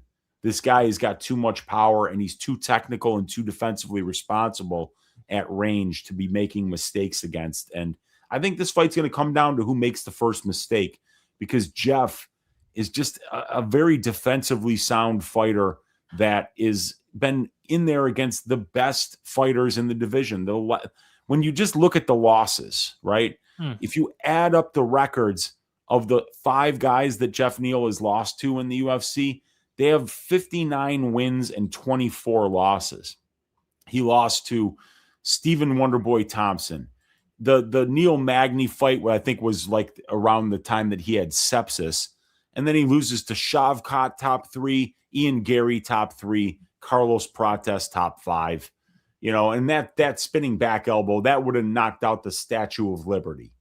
You know, so I mean, like, obviously we don't really care that Jeff got knocked out by that. What we have to worry about is there going to be lasting effects from a KO like that? Because he's coming back 8 months later. I think that card was 6 months to the day. I think it was August 16th, if I'm not mistaken. Maybe it was August 19th. But, you know, he took a decent amount of time off, but still, after that kind of a knockout, 6 months might not even be enough. And Jeff Neal's getting up there. But I think he wins this fight, dude. Yeah, I just can't get it out of my head. I mean, getting dropped by Gilbert Urbina, like, yeah, this guy Jeff Neal, his hands of steel. Jeff Neal. Yes, he does. His hands of steel. He had one of the best knockdown rates when he was going into that Stephen Thompson fight. He had 4 knockdowns in 5 fights, and he had won 3 of those 5 wins by KO. The guy's got terrifying power in his hands. Yeah. The under is minus 175. It probably hits. Yeah. Let me guess. Jeff Neal by KO is probably horrible. Oh my gosh. Jeff Neal inside the distance, minus 160. Yikes. And you might as well take the inside the distance because the KO is minus 145. Yeah. So only about a 2% difference in implied probability there to include the submission. Yep. Neal KO 1 plus 225. I think that could probably hit as well. So, yeah, we'll see. We'll see. But, yeah, I got to go Neal here. But I think someone's getting served in this one as well. Yep, strength of schedule, not even close whatsoever. Brady, what do we get for 105 likes? I mean, if we get 150, I'll get a face tattoo. I think that's fair. Yes. 150, I'll do a face tattoo. So basically, Neal was drunk the whole time. Yeah, apparently he was drunk in a lot of these fights. Well, he said that he was quitting drugs and alcohol, I think 2 weeks before every fight. Okay. So he wasn't pulling a Bruno Silva and drunk on fight night then. No. And he wasn't pulling a Juan Camilo Ronderos and accepting a fight while high on cocaine. So, yeah, Neal might be looking better this time around. We'll see. That's good. Neal was competitive against Prates until he wasn't. Yep. Oh, God. That was the nastiest knockout, man. And then the Rowe Murphy KO was nasty, too. Disgusting. Our guy, Muhammad. Yep. Congrats on Underdog sponsor. Appreciate it, Muhammad. Appreciate it. Saf Sayud is going to be screaming at Jeff for no reason all fight. Is Neal washed, though? He hasn't looked good at all. People love to fade Medic, but I can't trust Neal anymore. Fresh out of going sober is probably a good thing. I don't think he's looked bad at all in any of these fights, to be honest. No, I mean, like, Shavkat didn't want to strike with him. Remember how Shavkat was just clinching him up and going for takedowns the entire time? He didn't even want to stand at distance with Jeff Neal. I mean, he didn't look good in the Wonderboy fight, but like you said, he was like dealing with some stuff. Didn't he get arrested that fight week or something? Like something crazy. Well, he got arrested. It was like remember Ian Gary wore the Jeff Neal mugshot T-shirt. Yeah. And that was because of a DUI, if I remember correctly. And I don't know if he was actually convicted for it, but yeah, Neal's had some struggles, obviously, with this, and he was very upfront about it. Yeah. Neal decision is plus 650. Yeah, he didn't look good against Neil Magny. Neil is a fake hardcore favorite. People always give him the benefit of the doubt. In a fight, he has a slim chance of winning. You think of his has a slim chance against Uros Medic, though? I don't know. When's the last fight? Neil looked good, though. In the Ian Gary fight, he looked terrible. RDA, the last fight he looked good. I'd say it was probably the RDA fight. Yeah, and RDA was washed going into that pretty much, and then got hurt. So yeah, he looked good in the Luque fight too. Yeah, and even Luque was that after the who was it? Oh no, it was Jeff Neal who ruined Luque's career. Yeah, Jeff Neal destroyed. That was him. I mean, like Luque's not the same because of that fight, you know. So that's one way to look at it. Like, I mean, that's what Jeff Neal can do to you. Jeff Neal is a chump. You know what, Deep Insider? I want you to go up to Jeff Neal. You're right. Grow at him and say you're a chump, Jeff. I want to know what he says. Drunken Coke, Alaska FC Fade. We got Terry, made it live and liked the video on both phones. There we go. Appreciate you, Terry. Let's go. Smash the like button, people. Thank you. My guy. What should the line be? Minus 350, Neil? No, because these guys are going to swing dicks at the end of the day. It's a fight where they're going to both hit each other in the head very hard, right? So I don't think he should be like a massive favorite by any means. Neil via beer naked choke is crazy. Beer naked choke. Wow. Oh, I love it. Yeah, now Luque doesn't even want to be in there anymore. And I think they actually let Vicente Luque Weezy get another fight. Did they? Yeah, so let me see who Vicente Luque is fighting. They're rematching him against Garimbo? No, they're giving him the Darce Knight, Kyle Dawkins. Okay. That's interesting. That's very interesting. Both guys love that Darce. Wow. That's a good fight. I like that. I like that matchmaking. When's that? UFC 327. All right. Yeah, that's not bad. In Miami. Okay. Oh, that's Luque's town. Might be his retirement fight. I mean, it should be, for the love of God. Might be a retirement fight. Could be. That'll be an interesting one. Yeah. We got Chase Sherman in the building. Good luck on your fight with Anthony Smith, Chase. Don't know when he stopped, but Jeff and I were slamming tequila shots 3 weeks ago at the local dive bar. Well, now he's sober. He's sober now, Chase, you know. That's what's important. Yeah. Tequila's the worst. Tequila's absolute worst. All right. It is main event. I love tequila. No. Tequila's my favorite. No. Tequila's, it's terrifying. All right. Time for the main event. It is Sean Strickland going against Anthony Hernandez. We got Sean Strickland, 34 years old, 6'1" with a 76-inch reach. Anthony Hernandez, 32 years old, 6 foot with a 75-inch reach. Hernandez is 2 years younger. It's going to be Sean Strickland with a 1-inch height advantage and a 1-inch reach advantage. Sean Strickland is 3-2 in his last 5 fights, a knockout win against Abus Magomedov, a decision win against Israel Adesanya, decision loss to Dricus du Plessis, decision win against Paulo Costa, and then a decision loss to Dricus du Plessis. As far as Anthony Hernandez, he has 5-0 in his last 5 fights, knockout win against Shavazian, submission win against Kopylov, knockout win against Michel Pereira, decision win against Brendan Allen, and then a submission win against Roman Dolidze. And I don't know, man. Like, we're both big fans of Anthony Hernandez, but it's like this line, minus 275 against Sean Strickland, you know, former champ. Like, I don't know. Like, this is going to be a tough matchup for Hernandez. It's like, I don't know, man. I can't pick against him. Like, I've always said that I think Hernandez is going to be a future champion, and I still believe that. It's just minus 300, though, against Sean Strickland. I don't know. What are your thoughts on this main event? Yeah, I feel the same way that you do here, you know, because that's a 75% implied probability. And Hernandez, if he's unable to get to dominant positions on the ground, you know, Sean's going to be doing very good work at distance striking range. Sean doesn't have great takedown defense as a middleweight, but he's got an excellent get-up game. He's very difficult to take down and keep there.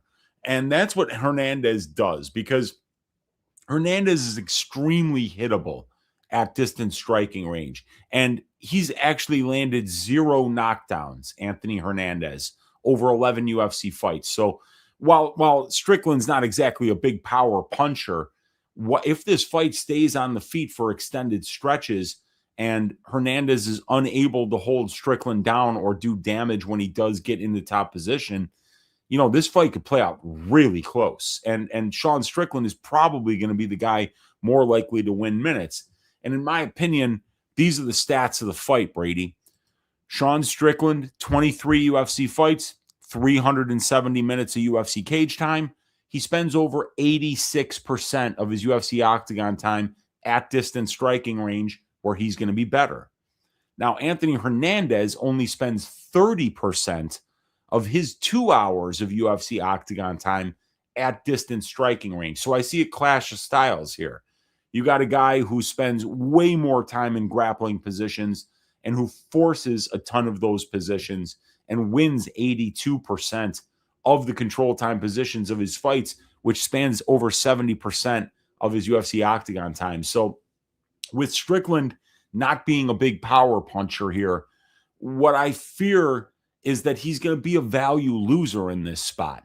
Because, the thing that pisses me off about Sean Strickland is it doesn't even look like he takes big fights seriously sometimes. It seems like we hear about all this guy does is spar, right? That he spars every day. He's always sparring, and that's why he's such a great boxer. But then I think that can be dangerous because you're so used to doing it that it becomes you're just going through the motions in there, like he did against Idrris the second time. Do you remember what his coach said after that fight? What Nixick said?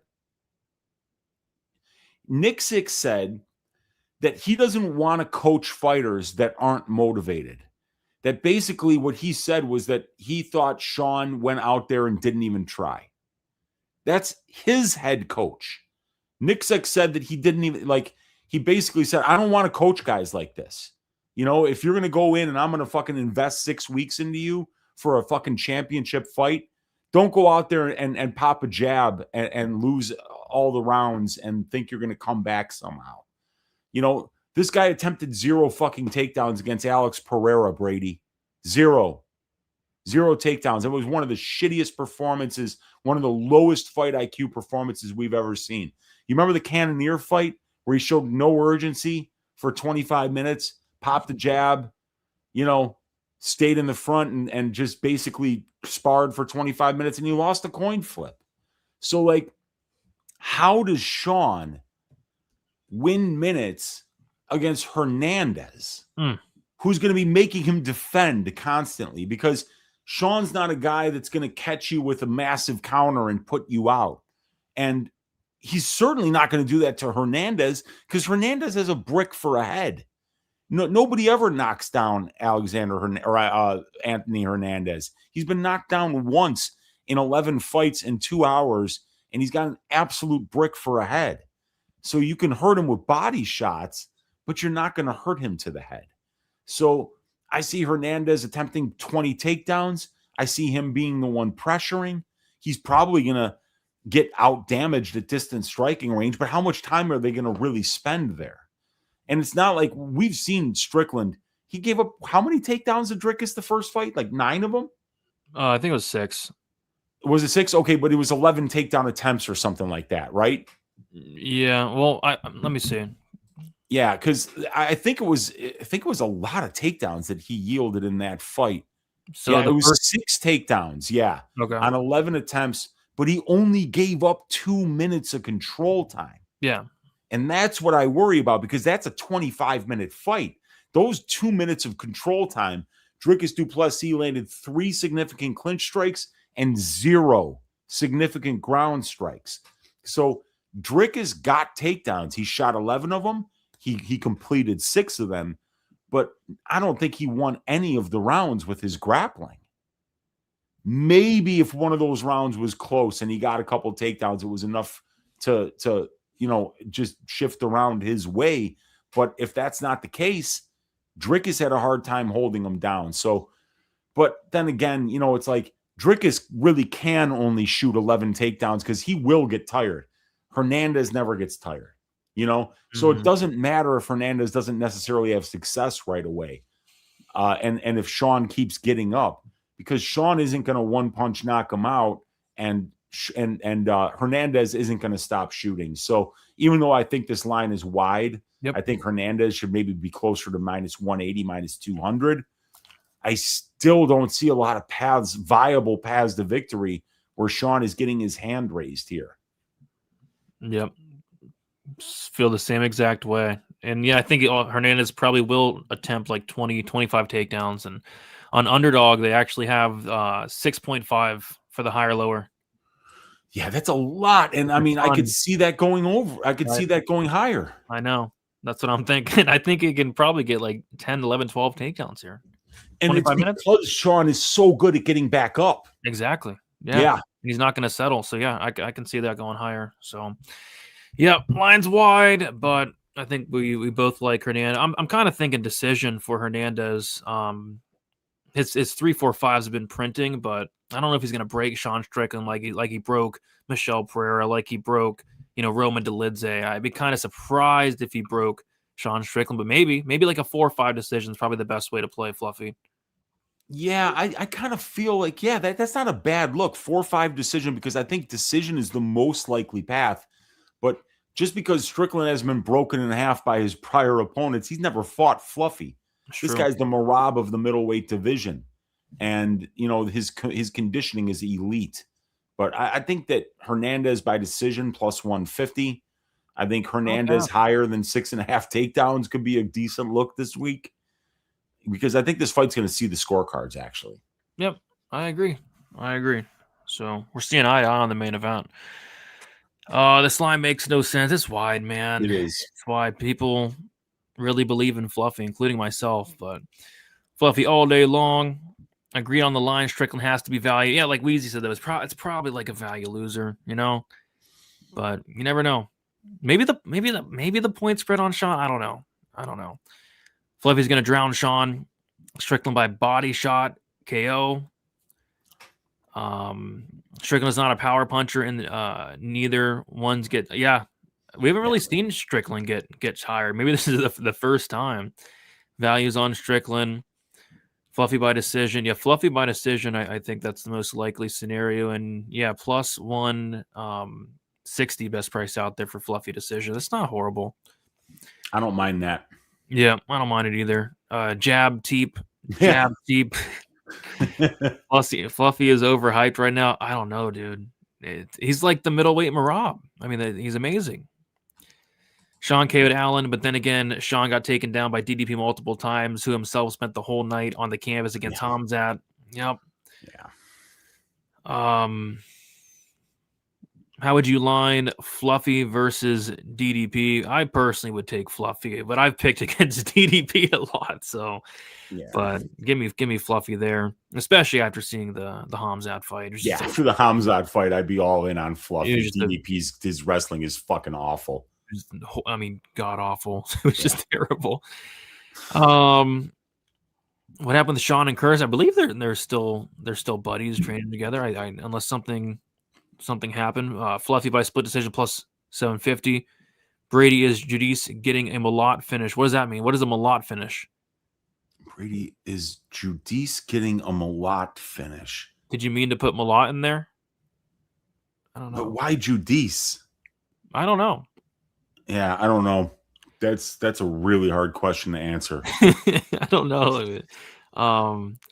Fluffy will finish Sean round 4. Yeah, I mean, I was looking at the Fluffy round props, Weezy. They're god awful. Yeah.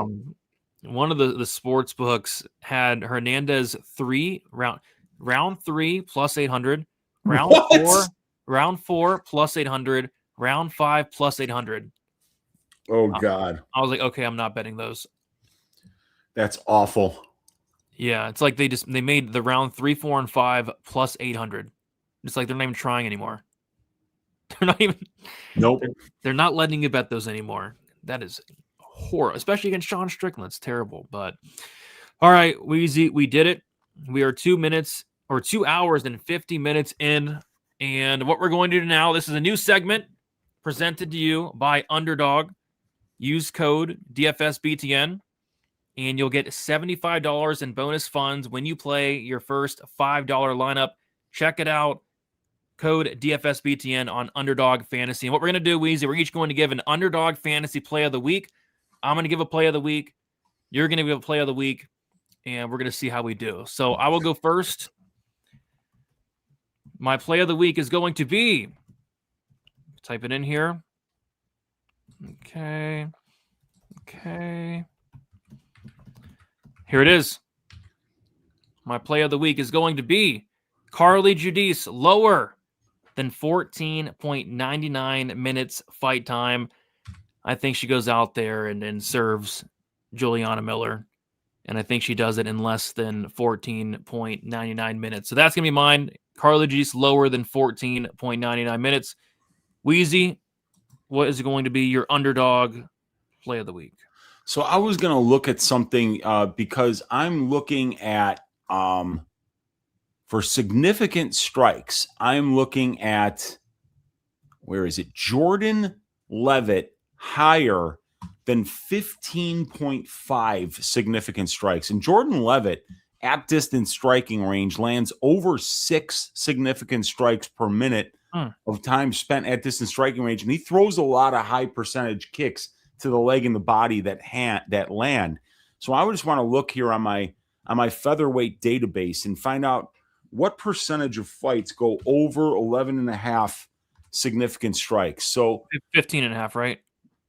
Did I say 15.5? All right, that's a big difference. 15.5. So the winning fighter gets that number 82.63% of the time, and the losing fighter covers that number 70.36% of the time. So higher than 15.5 significant strikes for Jordan Leavitt is the play that I want to go with, because just generally that number gets hit a lot of the time.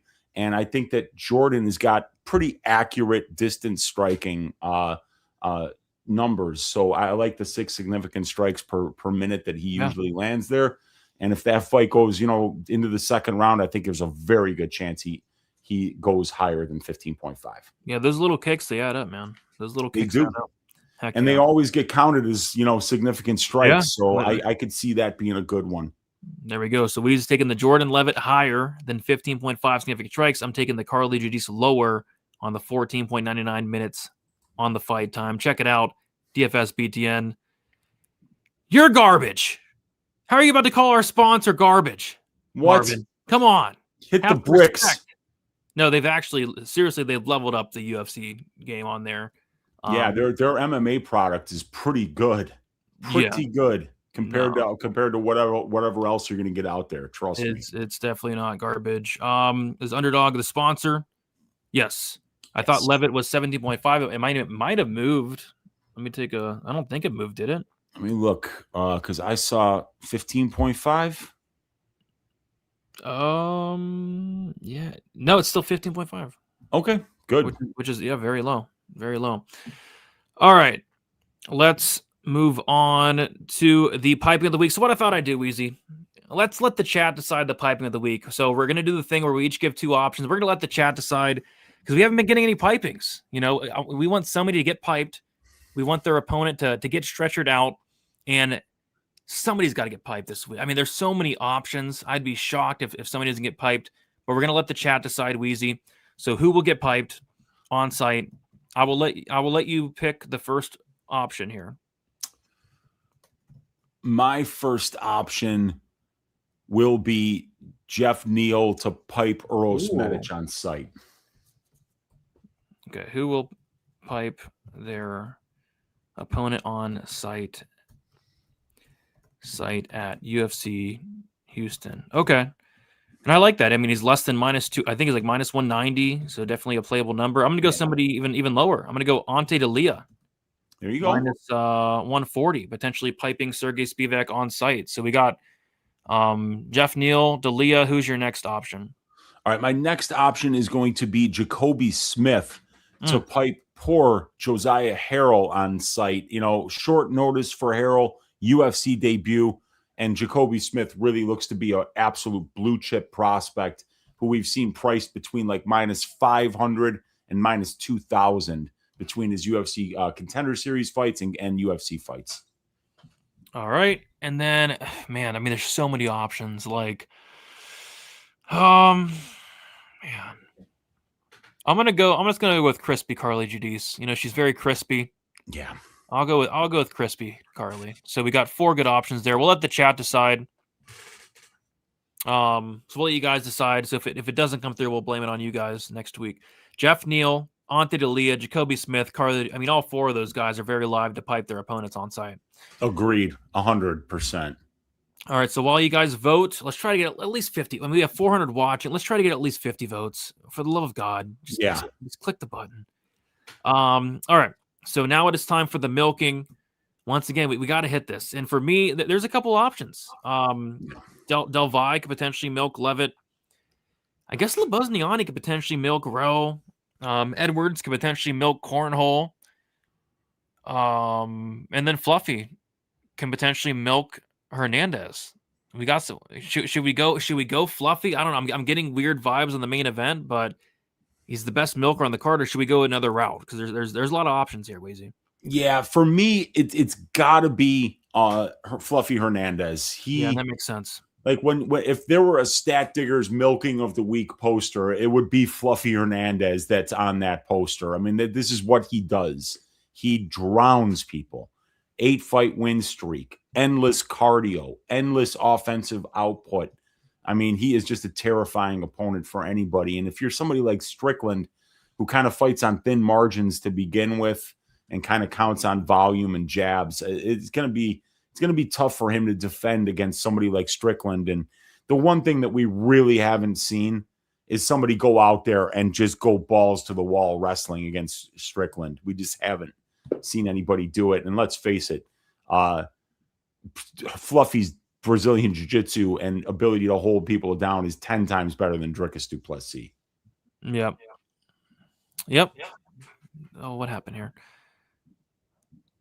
There we go. The milk of the week is Fluffy Hernandez to milk Sean Strickland this Saturday in Houston here. So yeah, you can never go wrong with Fluffy milking anybody. I like that.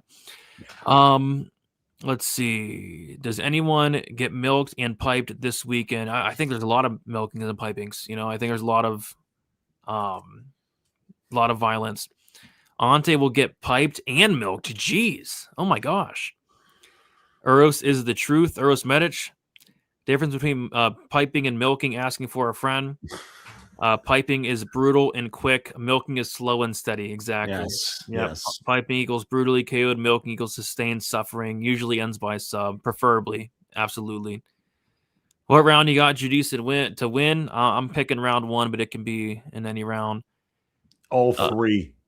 Yeah. She finishes her in all 3 rounds. Yeah, she might be the first fight in history, depending on the ref. You know, Delia with a wooden stake. The first. What do you do to vampires? You pound a wooden stake through their heart. That's one of the ways that you can kill them. Yeah. Okay. The first staking of the week or what? I like it. Judice Fluffy. Imagine Leavitt finishes Yachty or Del Valle. Delgarian will scream from whatever basement in Mexico he's hiding in. Oh, gosh. There is no way Fluffy takes Sean down over 6.5 times. Most of it was 3. I mean, Dricus took it down. If Dricus du Plessis can take you down 6 times on 11 attempts, Fluffy might get 6 takedowns in 1 round, especially with as good as Sean is at getting back up. Yeah, I mean, just look at Fluffy's fights. Let's take a look here. Fluffy had 9 takedowns against Delidze. He had 10 takedowns against Pereira, 6 takedowns against Edmond. Remember, these are 3-round fights. Yeah. 8 against Barrio in a 3-round fight. 8 against Fremd in a 3-round fight. Whoa. He's 25 minutes to die. I think he gets a lot of takedowns. Pereira's getting piped. Maybe. I mean, he might bet on Zachary's KO1. You never know. Staking of the night. Staking. Petition for Thai prison to stream Stat Diggers. Yeah, I think this dude's locked up, so like, and we should be on in Thai prisons. We should be on in a lot of prisons. Sean KO Fluffy is injured. Yeah, apparently, like Fluffy had been dealing with an injury Hopefully he's not coming into the fight injured. If he does, it's not plus EV fighting injured. We look at what happened to freaking Vinicius Oliveira. Oh my God. Yeah, that was the worst he ever looked. And yeah, and Fluffy does get hurt a lot. He's pulled out of a lot of fights. Yeah. Hand injuries, rib injuries, stuff like that. So you never know. Look at Sean's take defense, though. How many times has he been taken down in the last 5 fights? Who tries to take him down? I mean, probably just Dricus. Dricus was the only one shooting takedowns. I mean, I could tell you fight by fight that Sean Strickland. Let me look over here. So he's seen in his last let me see, 1, 2, 3, 4, 5, 6, 7, 8, 9, 10, 11, 12, 13, 14. In his last 15 fights, he's seen more than 2 takedown attempts against only twice. In the last how many fights? In the last 4, 5, 6, 7, 8, 9, 10, 11, 12, 13, 14, 15 fights. He's only seen a total of 26 takedown attempts against. So less than 2 takedown attempts against per in his last 15 fights. So this guy's not seeing anybody that's wrestling him. That might change this weekend is just my hot take. All right. So yeah, a couple more seconds here, guys. Get those votes in. Let's see who's going to pipe their opponent on site. Going to do a quick refresh here and then end the poll. It's pretty close. So, and actually it's not really. All right. Here are the options were Jeff Neal, Anthony Delia, Jacoby Smith, and Carly Judice. In last place, Jacoby Smith, 10%. In third place, Ante Delia, 23%.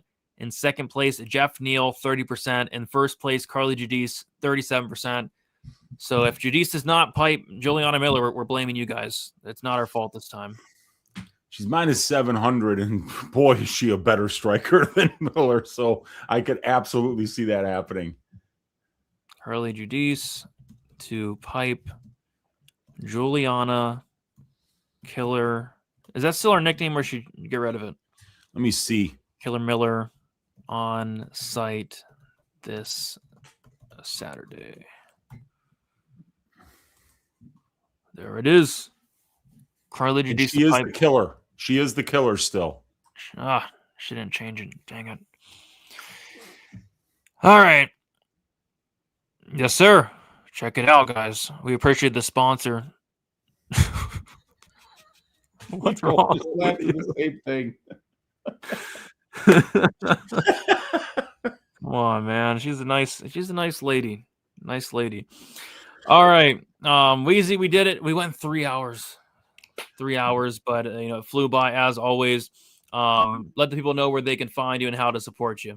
Find me on the X at MMA Wheezy, on YouTube at Uncle Wheezy, on Rumble at Uncle Wheezy, and my probability stats and content package is taking the next step in terms of data analysis, metrics, and just really in-depth fight write-ups that are going to make you make better decisions in your long-term gambling. And if you want to support my work, go check out that Odds Shopper probability stats and content package, which you're going to see a lot of the stats like you've seen on the screen today. But if you have love for Brady and I, and you don't have an Underdog account, take advantage of that DFS BTN code. Get $75 in free action there from $5 with code DFS BTN. If you have any love for us, sign up, hit that code. It would help us out quite a bit. So thank you guys for watching. Let's stack cashed tickets like flapjacks for this UFC Houston card. I think we got a long stretch of work here, Brady. At least 8 or 9 weeks with no weeks off. We're hitting the full stride of the UFC 2026 season starting this week. Let's get it. We got some great cards coming up too. This card is going to be freaking awesome. Mexico City, we got the return of Eric Silva, 38-year-old Eric Silva next week. And then we got UFC 326, Max Holloway, Charles Oliveira. You can't put together a better fight than that. Oliveira, Holloway. So got a lot to look forward to as fight fans. Thank you guys all for watching. Do me a favor, like on your way out, subscribe, and look out for more content. Going to be getting out some content these next couple of days, including the Fight Companion this week I'm looking forward to as well. And you guys, best of luck for UFC Houston, and we'll talk to you guys soon. See you later.